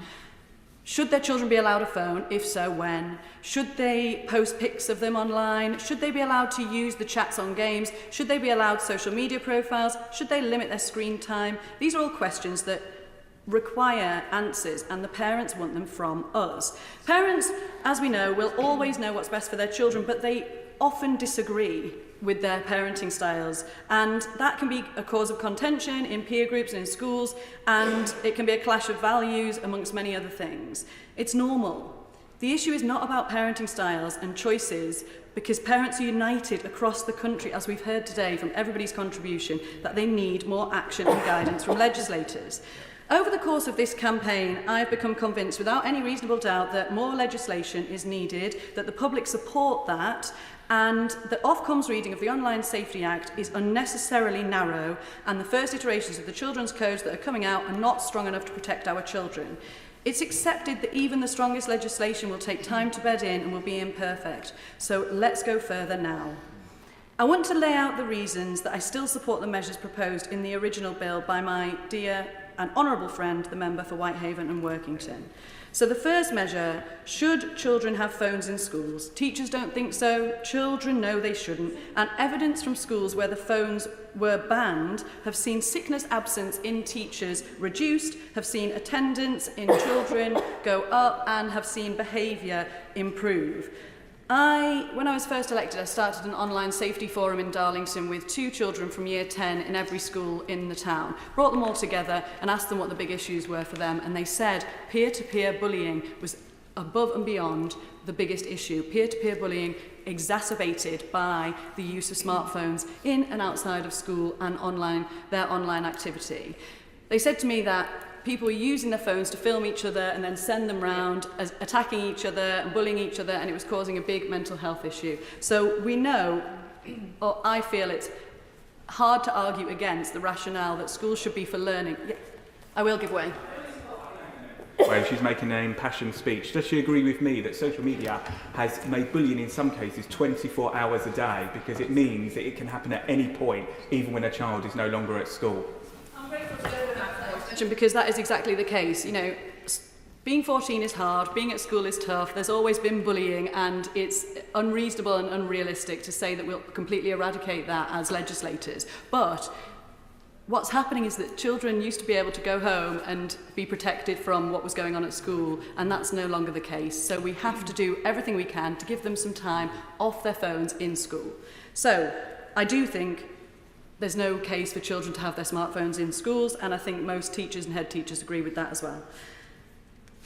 The next point on the bill is the age of digital consent from 13 to 16. This is absolutely necessary. Children deserve a right to anonymity and throughout their childhood, and a right not to have a digital footprint when they come of age. I absolutely support the age of digital consent lifting from 13 to 16. I think the sooner we do that, the better.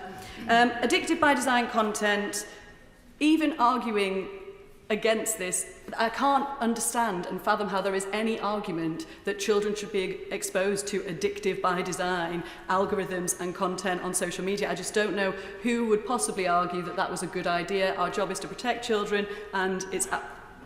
I will. I share her concern about the addictive nature of social media. Is she also concerned about the addictive nature of gambling type games that we're seeing young children use, with loot boxes, microtransactions, and the encouragement of young people to get into this gambling mindset through technology at the moment? I thank the Honourable Member for that intervention. I think there are a lot of changing and moving parts in the online platform and in the online world, and it's really hard for legislators to keep up. We're already lagging way behind where we need to be. So what we need in that point I will address later on in my speech, and it's a dynamic risk assessment. So when new innovations come online and we see children using them, that they would be risk assessed in real time and prevented against children against coming into harm.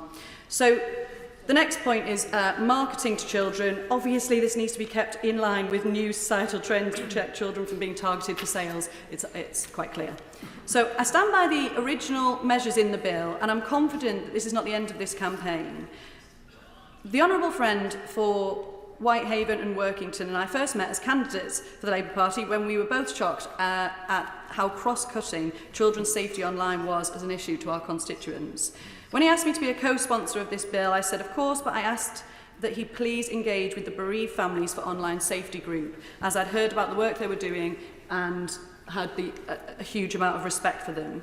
He agreed, we invited them to Parliament, and the argument that there is a moral panic over children's online safety is so utterly offensive that I can't overstate how upsetting it is for people in that group and around the country who have really serious concerns about their children's safety online. So I want to put on record in this chamber my unequivocal support and respect for this group and of parents across the country who've lost their children.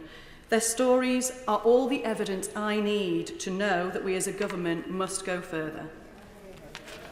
So Ellen Room, Jules Sweeney's mother, has been campaigning for the right of bereaved parents to have access to their children's accounts in the event of their death to search for answers. I strongly support a further amendment to the data bill which will make it automatic that in the instance of a sudden unexplained child's death, Ofcom will be notified immediately and a data notice will be sent to the online regulated platforms to freeze the child's accounts from deletion.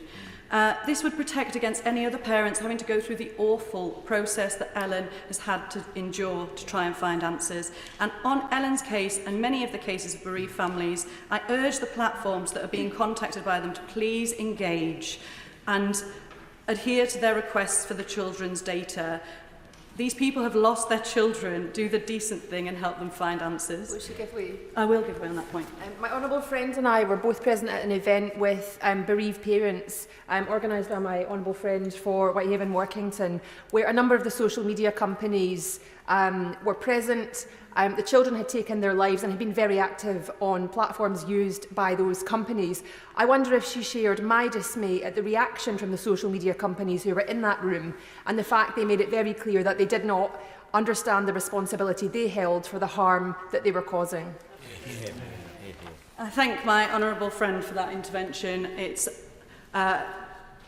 It's been a very interesting process being part of this campaign, and I think there is a lot more to do on that issue.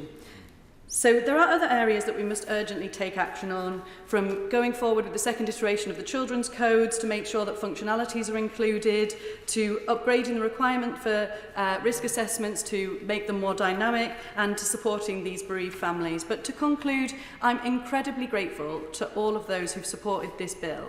My honourable friend for his incredible work, Ben Kingsley for his excellent expertise, and to my wonderful constituents in Darlington who've put me here to represent them, improve their lives and help them protect their children. This Christmas, just gone, I was at a carol concert at the Crown Street Library in Darlington, and a man tapped me on the shoulder and pointed at his beautiful child who was looking up at me and beaming, and he said, "Keep going on the online safety, you're doing it for her." I am, and I will continue to do so, and I urge our government to get on with it and take as much action as we can within reason. What is reasonable in the time frame that we have. Thank you. Yeah. I call Shadow Minister Dr Ben Spencer.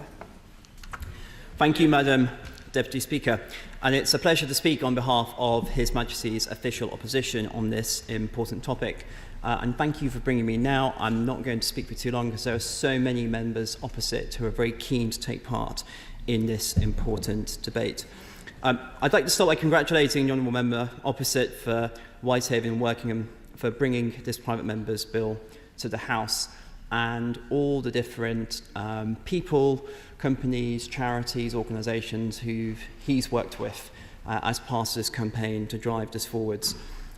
I do feel for him, as I know the challenges of having ballot bills. I've had two myself, and navigating that as a backbench Member of Parliament in the party of government, and trying to use private members' bills as a campaign vehicle to drive forwards change in this area.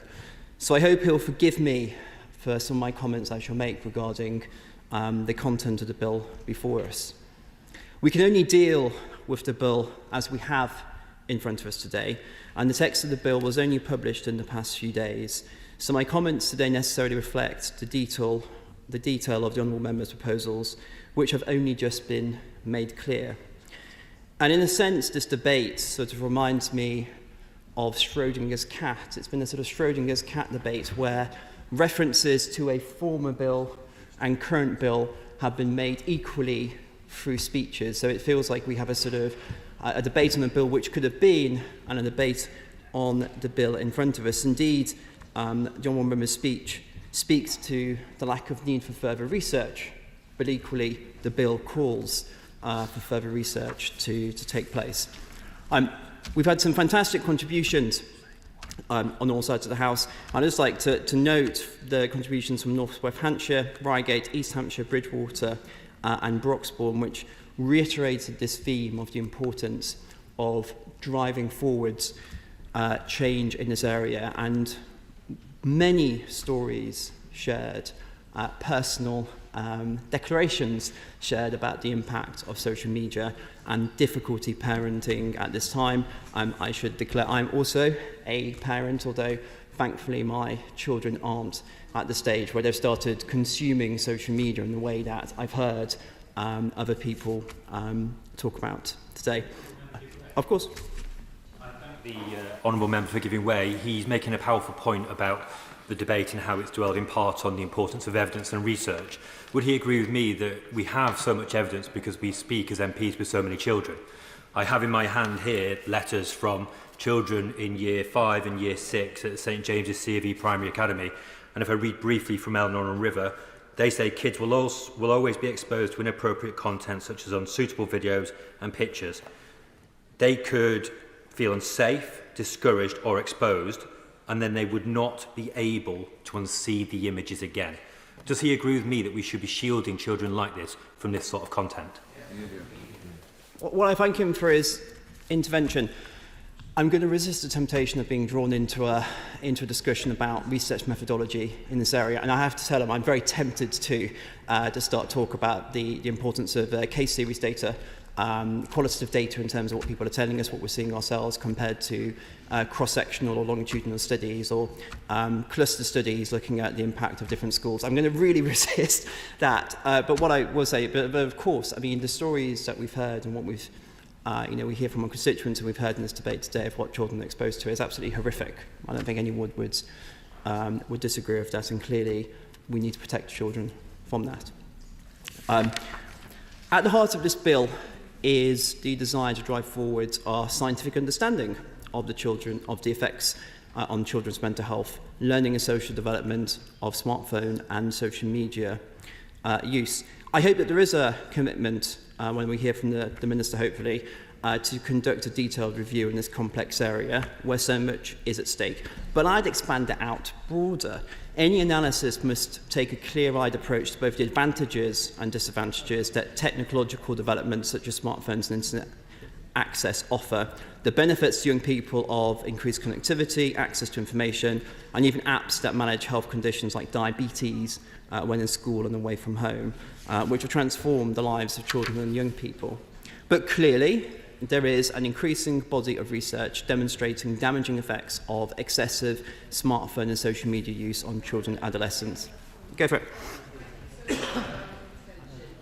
Would he agree with me that it's so important that in schools we move towards smartphone-free schools? And I'd like to welcome the work done in Monmouthshire, my constituency, where the head teacher of Monmouth Comprehensive is pushing forward such a ban because grades increase by almost 2 levels where schools have banned mobile phones. Well, I'm going to come to that a little bit later in my speech. Perhaps members opposite will have the chance to express a view on this when the Children Wellbeing Bill comes back to Parliament for report stage in a couple of weeks' time. Going back to my points on the research, a longitudinal study in the US of over 6.5 thousand children aged between 12 to 15, adjusted for baseline mental health status, found that adolescents who spent more than 3 hours per day on social media faced double the risk of experiencing poor mental health outcomes, including symptoms of depression and anxiety. These findings were brought into sharp focus by the tragic recent cases of children taking their own lives after having been the subject of online bullying or encountering harmful material online, and clearly that weighs on all of us as legislators. During the previous government and now in opposition, this side of the House has pursued measures to make the online world a safer place for children and young people. I'm proud that the previous government brought into legislation the Online Safety Act, amongst other measures to make the online world safer.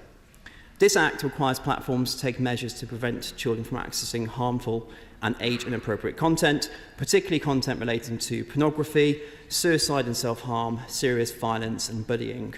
And further, the Act requires platforms to remove illegal content quickly and to prevent it appearing in the first place, and to use and enforce age-checking measures on platforms where content harmful to children is published through the adoption of highly effective age assurance technologies. In January, Ofcom published industry guidance on how it expects age assurance to be put into effect, including deadlines for platforms to conduct risk assessments and to put certain safety measures in place. We can expect to see further developments in this area as the protections envisaged by the OSA are rolled out. However, parents, including so many in my own constituency of Runnymede and Weybridge, are also rightly concerned about the addictive nature of smartphones themselves and the impact this can have on attention span and social development. According to polling from Parentkind in 24, 83% of parents felt that smartphones are harmful to children and young people. Research carried out by the Policy Exchange across over 200 schools at the end of 23 found that schools with strict mobile phone bans achieved, on average, better Progress 8 scores and better GCSE grades. This was despite the fact that schools with highly effective bans in the study had a high proportion of pupils eligible for free school meals than schools with less restrictive policies. Now, in February, the Shadow Minister of Education tabled an amendment to the Children Wellbeing in Schools Bill to require all schools in England to ban the use of mobile telephones during the school day. This, however, was rejected by the government. I wonder how members opposite feel about that. Should the government decide, in this perhaps further to the Chief Medical Officer's review, we on the side of this House will work constructively with them to seek practical and effective solutions which enable children to continue to benefit from the opportunities offered online while protecting them from its harmful effects. Sam Carling. Thank you, Madam Deputy Speaker. I'm very grateful to have the opportunity to contribute briefly. As the youngest MP, I've seen a lot of this happening throughout my own time going through the school system. I have reams and reams of positive things to say about this bill, which I'm not going to have time to say, so I just want to say very briefly that I welcome it hugely. There's a couple of points I want to focus on that haven't been covered so much around the debate. Actually around the benefits that some social media can bring, and therefore I would argue the need for us to be careful and regulate in the right way to make sure that we don't lose some of those, or that we're able to bring them in other forms. Article 16 of the United Nations Convention on the Rights of the Child talks about children's right to privacy, and we have, in my view, to try and strike a balance between parents' ability to know what their children are doing online and who they're speaking to, which is incredibly important for safeguarding, with the need for young people to have access to private spaces sometimes. And the example I particularly have in mind is one of LGBT people, young LGBT people in families who aren't as accepting of them. Because when someone in that situation is starting to understand their sexuality, which often happens around the age we're talking about, that kind of 13 to 16 area, sometimes being able to find people in online communities going through similar experiences can provide an incredibly valuable support network that they otherwise wouldn't have. And similarly, some members will know, grew up in a high-control religious group, and I was very lucky in that I went to a mainstream school, but lots of others aren't. They're kept in sort of more secluded environments and have very little contact with the outside world, and again, having a bit of an ability to find support networks outside can be very valuable, so I'm keen that we make sure that we maintain that.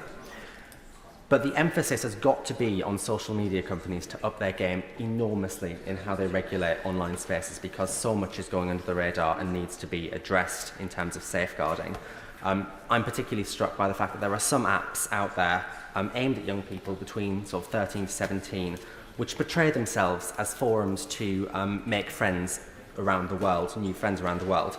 And they do it based on swiping left and right on profiles, based on photos or bios and interests, which, as everyone will notice immediately, sounds a lot like dating apps.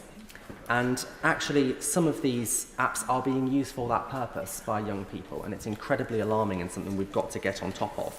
And it's made particularly more severe by the fact that some of them can sort of match with people who are a significant age difference to them, and it's very much unacceptable and flying under the radar. So there are enormously significant issues in this space to do with social media for young people, and I very much welcome this bill bringing forward an opportunities for us to get some of the research in place and look at how we can address that properly. Freddie Van Miele. Thank you, Madam Deputy Speaker. When I was growing up, we were first becoming aware of the digital world. Coming home from school, I would log into MSN Messenger, check MySpace, carefully arrange the 10 top friends on that platform, and check out online games. Now these early tools have been honed to be as addictive as possible. Social media is a space for unchecked bullying and a place for predators to hide. I got my first phone aged 13, but the most advanced technology on it was an FM radio. Today, phones are not phones at all. They are super computers in our pockets. No parent wants their child to be left out. Once that first child in a class gets a phone, the floodgates open. We need to give schools and parents the tools to overcome this collective action problem. I will give way. Schools, and I'm grateful to my honourable friend for giving way. On schools, will he join me in congratulating Fulham Boys' School in my constituency of Churchley and Fulham, which was the first school in the country to replace smartphones with brick phones, and as a result has seen pupils more engaged, better social interactions and improved classroom behaviour? And does he agree that they set an example for our country to follow? Happily join him in congratulating that school. But unfortunately what we've seen today is a tragedy of the commons. With a weakening of this legislation, we couldn't overcome the collective action problem even in this chamber to deliver a tougher regulation. And we need that tougher regulation to stop the misuse of technology and keep the next generation safe. not reviews and a promise to plan research. I am happy to see other members of this House contribute to this conversation today, but I note that Reform, including the member for Clacton, have decided not to grace us with their presence. If they cared so much for the protection of our children, they would be here. In conversations I've had with friends of school-aged children, I learned of apps like Roblox that allow any person to open a conversation with another user of the game. I also heard from campaigners of how even Spotify can be used to share explicit images and conduct online grooming. I talked to parents in Henley and Tame, distraught that their children who were groomed by predators over social media. However, when reported to the police of the crime, they were told that there is nothing that could be done because a virtual private network was used. Technology is consistently evolving and we must keep informed of its developments. Parents must be informed of the risks facing children using social media, and there is a way forward. We are all aware that social media companies are making huge profits on this activity, including introducing a social media levy to increase tax on these companies is an obvious choice. Tax collected from here could then be used to support children to fund mental health services. Social media is causing a detrimental impact on child well-being, the least of which we can do is use its profits to mitigate some of the damage. Secondly, the digital age of consent must be increased to 16. 13 is too young for a child to consent to the collection and processing and storing of their data. This wouldn't ban children from under 16 from using social media, but force social media companies to make applications safer and child-friendly for those under 16. I have a daughter, she is just 14 months old, but already she is being targeted by shows that seek to manipulate babies' brains and avoid losing their attention during those shows. It shows just how pernicious this online space has become. And I fear what the online space will look like in 10 years' time. And as a father, we must act... yes, I'll give way. Thank you so much. I appreciate you giving way. May I just urge us all as we sit here, because I feel like this point hasn't come across, and I'd ask if you agree with me, that we all meet in our constituencies the most incredible young people every day, and we must congratulate young people for the amazing things they do. Interventions need to be very, very short at this point, and also please do not refer to each other as you. Freddie Van Morella. I join her in congratulating young people and their work. As a father, we must act now to reduce the harm to current generations of children and say we must never again expose future generations to those harms. I call Joe Powell. Deputy Speaker, and in the brief time available, I just want to again reinforce what my tribute to the honourable friend for Whitehaven and Workington for his excellent work in leading this bill, which I've been proud to co-sponsor. In the hearings over the past few months, it has been eye-opening to see face-to-face the parents and campaigners with those tech executives, regulators and others who have either been unwilling or unable to act to tackle this problem head-on. I just want to pass on three messages to the Minister in the 2 minutes I have. Firstly, on health, a recent event we had in Kensington and Bayswater with local campaigners. A doctor shocked the room when she said, amongst her peers, her paediatrician peers, that the impact of excessive phone use and social media on children is now the single main health concern that they have. Not pollution, not smoking, not diet. It is this issue we've debated today that most worries paediatricians today. And while there will always be calls for more evidence, more causality and so on and so forth, it is time, as others have said, that we flip that narrative. We should challenge those that want to go slow on this issue to come up with any alternative plausible cause of the recent mental health trends. And we know next week in this House we'll be discussing the huge rise in incapacity benefit, including people with mental health challenges. If we want to tackle that issue, we have to tackle root causes like the one we're discussing today. It won't only fail our children, but our future prosperity. In the last 30 seconds, one story of hope. Andrew O'Neill, headmaster at All Saints Catholic College in North Kensington, head teacher of the year recently, when he saw what happened post-COVID with that toxic combination of isolation and smartphone addiction, he extended the school day. He made it 12 hours, a voluntary 12-hour school day with breakfast at 7 a.m, evening study classes, cooking, extracurricular activities supervised in the evening, and he has managed to break that cycle. That is a pioneering head, but I want that for every child in the country, not just those students. And the final word is to my constituent at Zainab, who's been here watching all day. She said to me, you're going back to check a message, but suddenly you've fallen into the black hole of posts, YouTube videos, and endless scrolling. Next thing you know, 2 hours have passed, you've done nothing productive. And she asks, is this truly the future we want for our children? Will we look back and regret it? Her message is, young people want control over their screens, not the other way around, and they need our help to make that happen now. I call the Minister, Sir Chris Bryant. Thank you very much, Madam Deputy Speaker. I will first of all just run through some of the contributions that have been made in the debate, and then I'll come to the specific answers to some of the points that have been made, if I might. But first of all, I think I'll probably have the unanimous support of the House in praising my honourable friend for Whitehaven and Workington.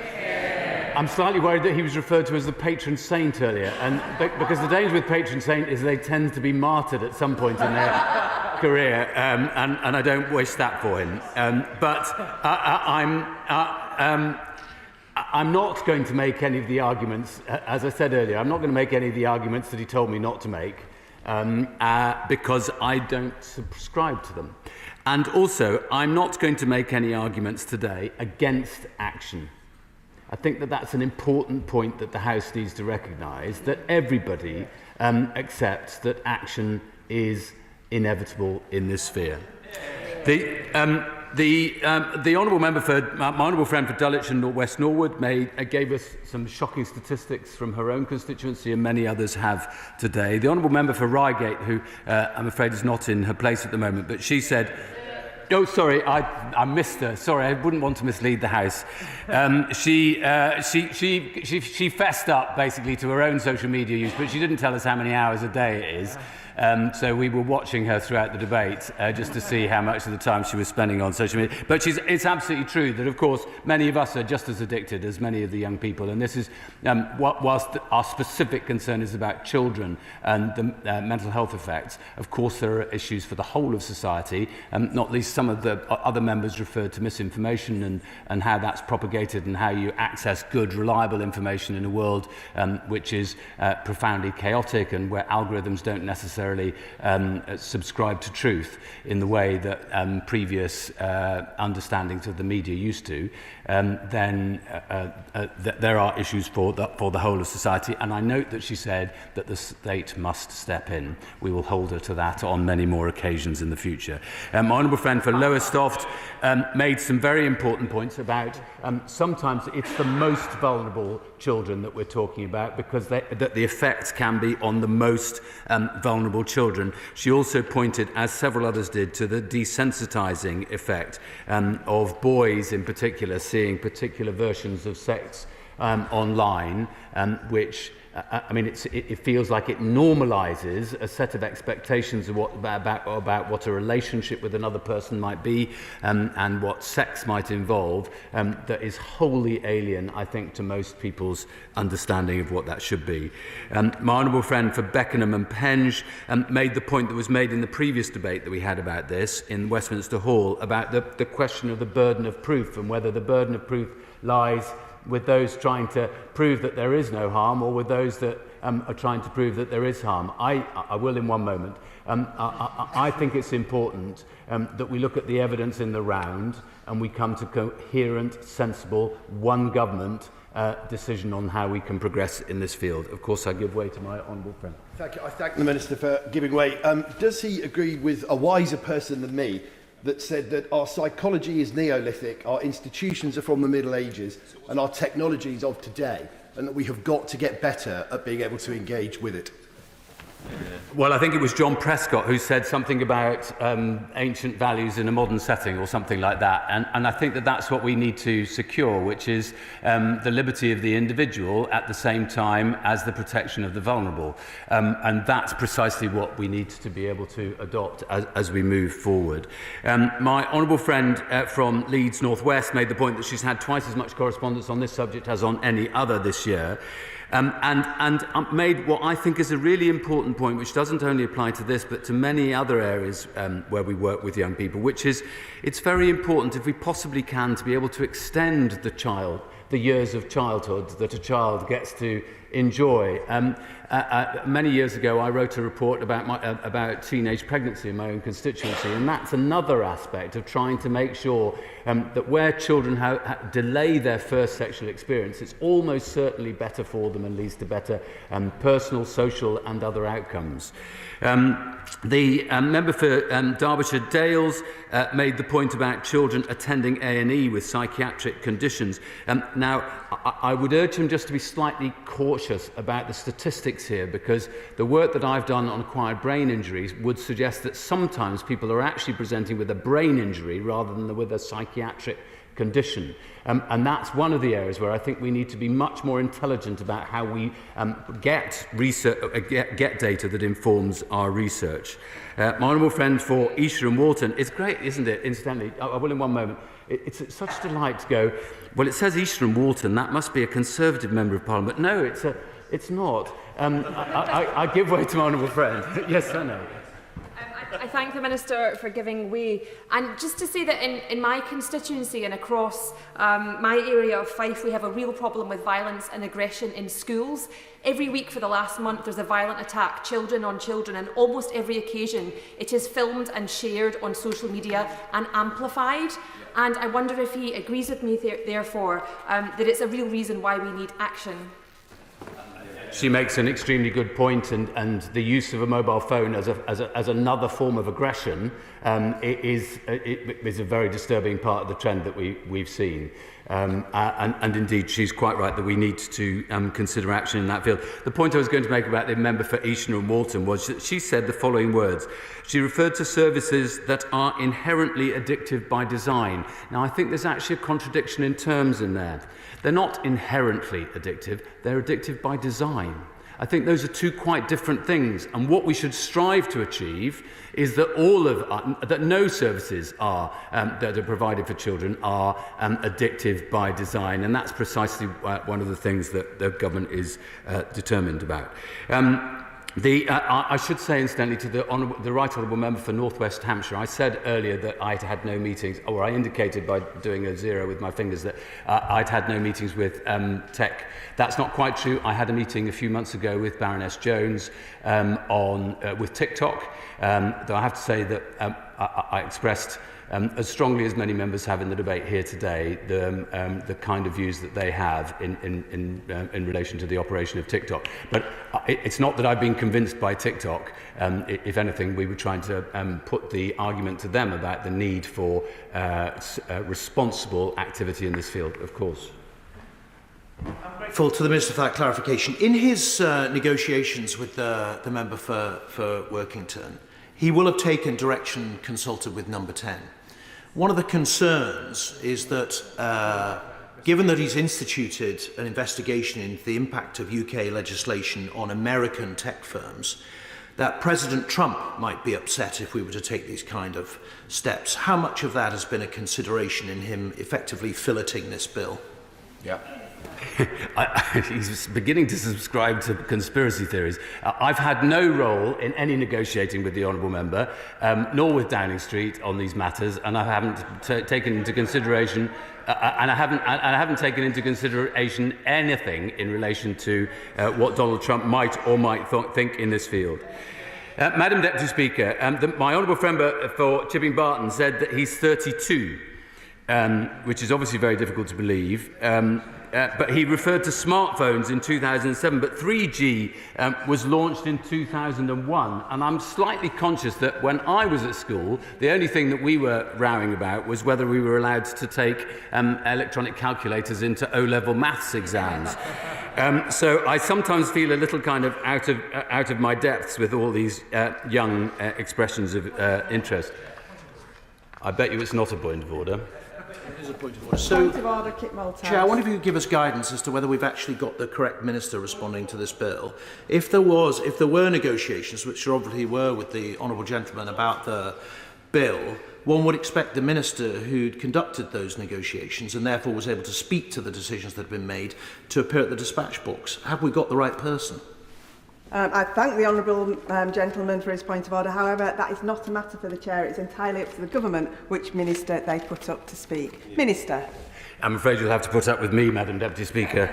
The member, my honourable friend for Darlington, referred to the issue of the fear of missing out, and this is such a potent aspect of many young people's lives. I mean, it had its previous version before digital arrived, but it's so much more acute now, and it cuts in so many different ways at the same time. She also referred to Ellen Room and the issues in the data bill, which we'll be discussing in Bill Committee next Tuesday and next Thursday, and then back at report stage in the House in a few weeks' time, so I look forward to her contributions then. And my honourable friend for North West Cambridgeshire, with whom I cannot compete for youth, but he made a very important point about, which I'm conscious of myself, which is that one of the positive effects that social media can introduce, which was not available to me when I was trying to work out whether I was a gay man at the age of 50. There are other worlds where there are people who are a bit more like me, and that is a releasing thing for many young people. So being able to kind of harness what is good in social media and lose what is bad is the key task for us. Madam Deputy Speaker, nothing could matter more than the mental, physical and spiritual health of our young people. There are many aspects to that health: addiction in its many forms, including alcohol, drugs, gambling, and, I would argue, as many others have today, smartphone use. Harmful messages about body image, violent and risky sex, radicalisation, bullying, self-confidence, and taking one's own life, all of these are part of that. Physical health is, of course, part of mental and spiritual health. Getting out and about, as many have referred to, eye-to-eye contact, brain development, all of these things matter. And let's be absolutely clear, excessive smartphone usage is engaged in all of these aspects of mental and spiritual, and I would argue physical ill health. Algorithms can be set to increase addictive scrolling. Apps with weak age verification processes expose children to completely inappropriate material. The business model for some tech companies is not always conducive to children's health. We also have to consider the benefits of limited rather than excessive use of smartphones. A lot of modern life is, of course, accessed online, including homework. Social media can gather diaspora, but that too can be a minefield. If honourable members haven't seen the film Under the Volcano, which is a Polish film about a young Ukrainian family just at the point of the second invasion of Ukraine by Putin 3 years ago, stuck in Tenerife, they should watch it, because the children there are absolutely terrified of what social media are going to tell them about what's happening back at their own home. I'm also conscious that for some neurodiverse youngsters, social media is absolutely vital means of ensuring their health. We fully recognise the difficulties facing parents, teachers and youth workers, adjudicating rows, as has often been referred to, and of course teachers know that they're only part of a child's life for 20% of their time. So parents and the expectations and the social expectations on parents are just as important as anything else. And I fully recognise the complaint from many young people that I hear regularly in my own constituency: there's nothing else to do round here. 100 years ago, in every one of our constituencies, there would have been youth clubs, there would have been scouts and guides, there would have been lots of different organisations that specifically catered for young people to do active things out of the home. Many of those things barely exist today, and that's part of what we need to look at. Let me talk, Madam Deputy Speaker, specifically about what we will do and what we are doing. First of all, the Online Safety Act. It's called the Online Safety Act 2023. I only wish it had been the Online Safety Act 2020 or 2021 or 2022. It was far too delayed. It's extremely frustrating for us as ministers at the moment that this has taken so long to get to this point. We're working with Ofcom to implement every element of it as fast as we possibly can, but some elements of that are written into the Act itself. The Secretary of State wrote to Ofcom on the 16th of October last year to that effect, that we want to implement everything as fast as we possibly can, whilst taking on board the criticisms that some have made of Ofcom. We also believe, of course, the illegal content codes have now passed parliamentary scrutiny and they will come into force this month. I hope that that will produce some change. The draft children's safety codes, which have been referred to, are nearly finalised, and the child safety regime will be in effect by summer. That is good news. And of course, the Online Safety Act itself, in section 178, says that it must be reviewed. Also, the Department for Science, Innovation and Technology has launched its own feasibility study, which is into the impact of smartphones and social media use. That will report in May of this year. It's been run by the University of Cambridge and a consortium of experts. And the bill, we hope, that has been published today by my honourable friend, will help us build on that feasibility study so that we have all the information that we need to make a considered view. We will work with this on this in roughly the same timetable as is provided in the bill today. And the closer we can get to causal and direct relationship between smartphone usage and mental health issues, and to clear evidence on the best, most effective and most appropriate and proportionate intervention by government, the better.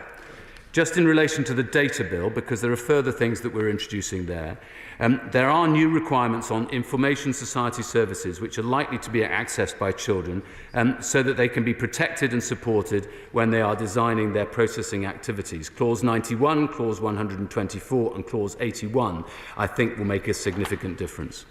The bill makes recommendations, Madam Deputy Speaker, which very much chime with what we intend to do and are helpful in that direction. Of course we want the Online Safety Act to bed in. Of course we want to implement the data bill and the new provisions there. Of course we want to conduct fuller, more authoritative research and provide clear advice to teachers and parents across the land. Of course this is not the end of the matter.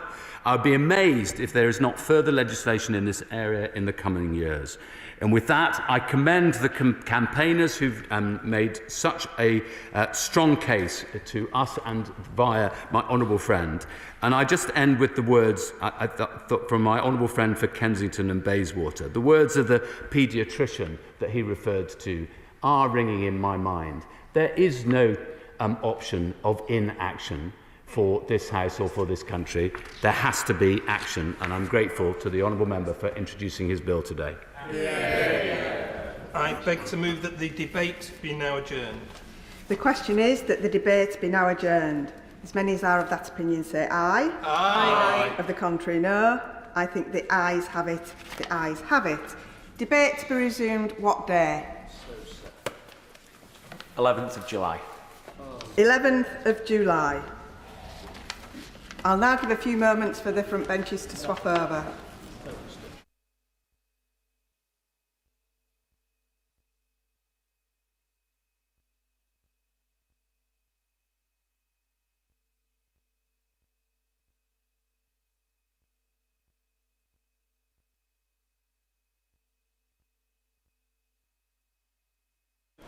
Space Industry Indemnities Bill, second reading. I call John Grady. Thank you, Madam Deputy Speaker. I beg to move that the bill be now read a second time. It may be of interest to Madam Deputy Speaker that Bradford itself is a real centre of space expertise, and it has a real centre of expertise at the University of Bradford. I will return to that later. I'm privileged to introduce a bill that will help push forward investment in the UK's critical space sector. The bill will amend 2 sections of the Space Industry Act 2018 to provide legal certainty that all spaceflight operator licences must include a limit on the amount of the operator's liability to the government under Section 36 of the 2018 Act. Now, one may ask, what are spaceflight activities? This comprises launching into space spacecraft such as satellites, operating spacecraft in space, for example, allowing a spacecraft to orbit the Earth and bringing spacecraft back down to Earth. Under the international law applicable to space, governments, including the UK, are liable for damage to property or death or personal injury caused by their space activities or by their nationals. This is a key reason why Section 36 of the 2018 Act requires people carrying out spaceflight activities to indemnify the government against such claims. The reason why the bill provides legal certainty over the need to limit liability is because this will help encourage much desperately needed investment into the sector.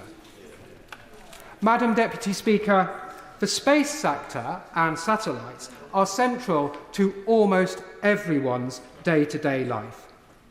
Take something simple, a trip to a football match. For Middlesbrough fans, I'm afraid I'm not amongst them, their famous fanzine is called Fly Me to the Moon. This is not a reference to Sinatra, but they may buy this using contactless. People make their way to the match with the use of maps and travel updates on their phones and use Google Pay or Apple Wallet to store tickets and get into the stadium. All this, Madam Deputy Speaker, depends on satellite technology. Now, one may ask why the Borrow fanzine is called Fly Me to the Moon. It is because Bruce Rioch, a great Scottish manager, then manager of Middlesbrough, said of his captain, "If I had to fly to the moon, I'd take Tony Mowbray, my captain, with me. He's a magnificent man." And both men played a significant role in saving that magnificent football club. Suppose, Madam Deputy Speaker, you wanted to read on your device The First Men in the Moon by H.G. Wells. This requires satellites. The protagonist in that novel is a Mr. Bedford, and I was brought up in Bedford, a wonderful town in Bedfordshire. And the member for Bedford is a fine friend. Suppose you want to stream Breakfast at Tiffany's, famous for Audrey Hepburn singing Moon River. Streaming music depends on satellites. I will confess that Moon River was one of my lullabies of choice when my children were younger and I was desperately trying to get them to sleep. I did not think that Subterranean Homesick Alien by Radiohead would be quite the opposite choice. Or for that matter, Lou Reed's great song, Satellite of Love. So I stuck with Moon River. The House will be pleased to know that I do not propose to sing Moon River because I am absolutely appalling at singing. The critical point is that satellites and related technology are critical to modern life, and they will become even more so. Madam Deputy Speaker, there is a very significant economic opportunity for the United Kingdom here. European demand for satellites up to 2023 is forecast to be worth 50 billion. Even 2% of this would bring around £1 billion, $1 billion, I beg your pardon, in revenues for the UK economy alone. This provides a very serious economic opportunity to the United Kingdom, and we must seize this with both hands. And this is because we must get growth back into the British economy, and that is what our government is determined to do. And space, Madam Deputy Speaker, is an industry of a future hundreds of years, and it is absolutely critical that we invest and support industries that can bring our family of nations prosperity for decades and decades to come. As President John F. Kennedy said,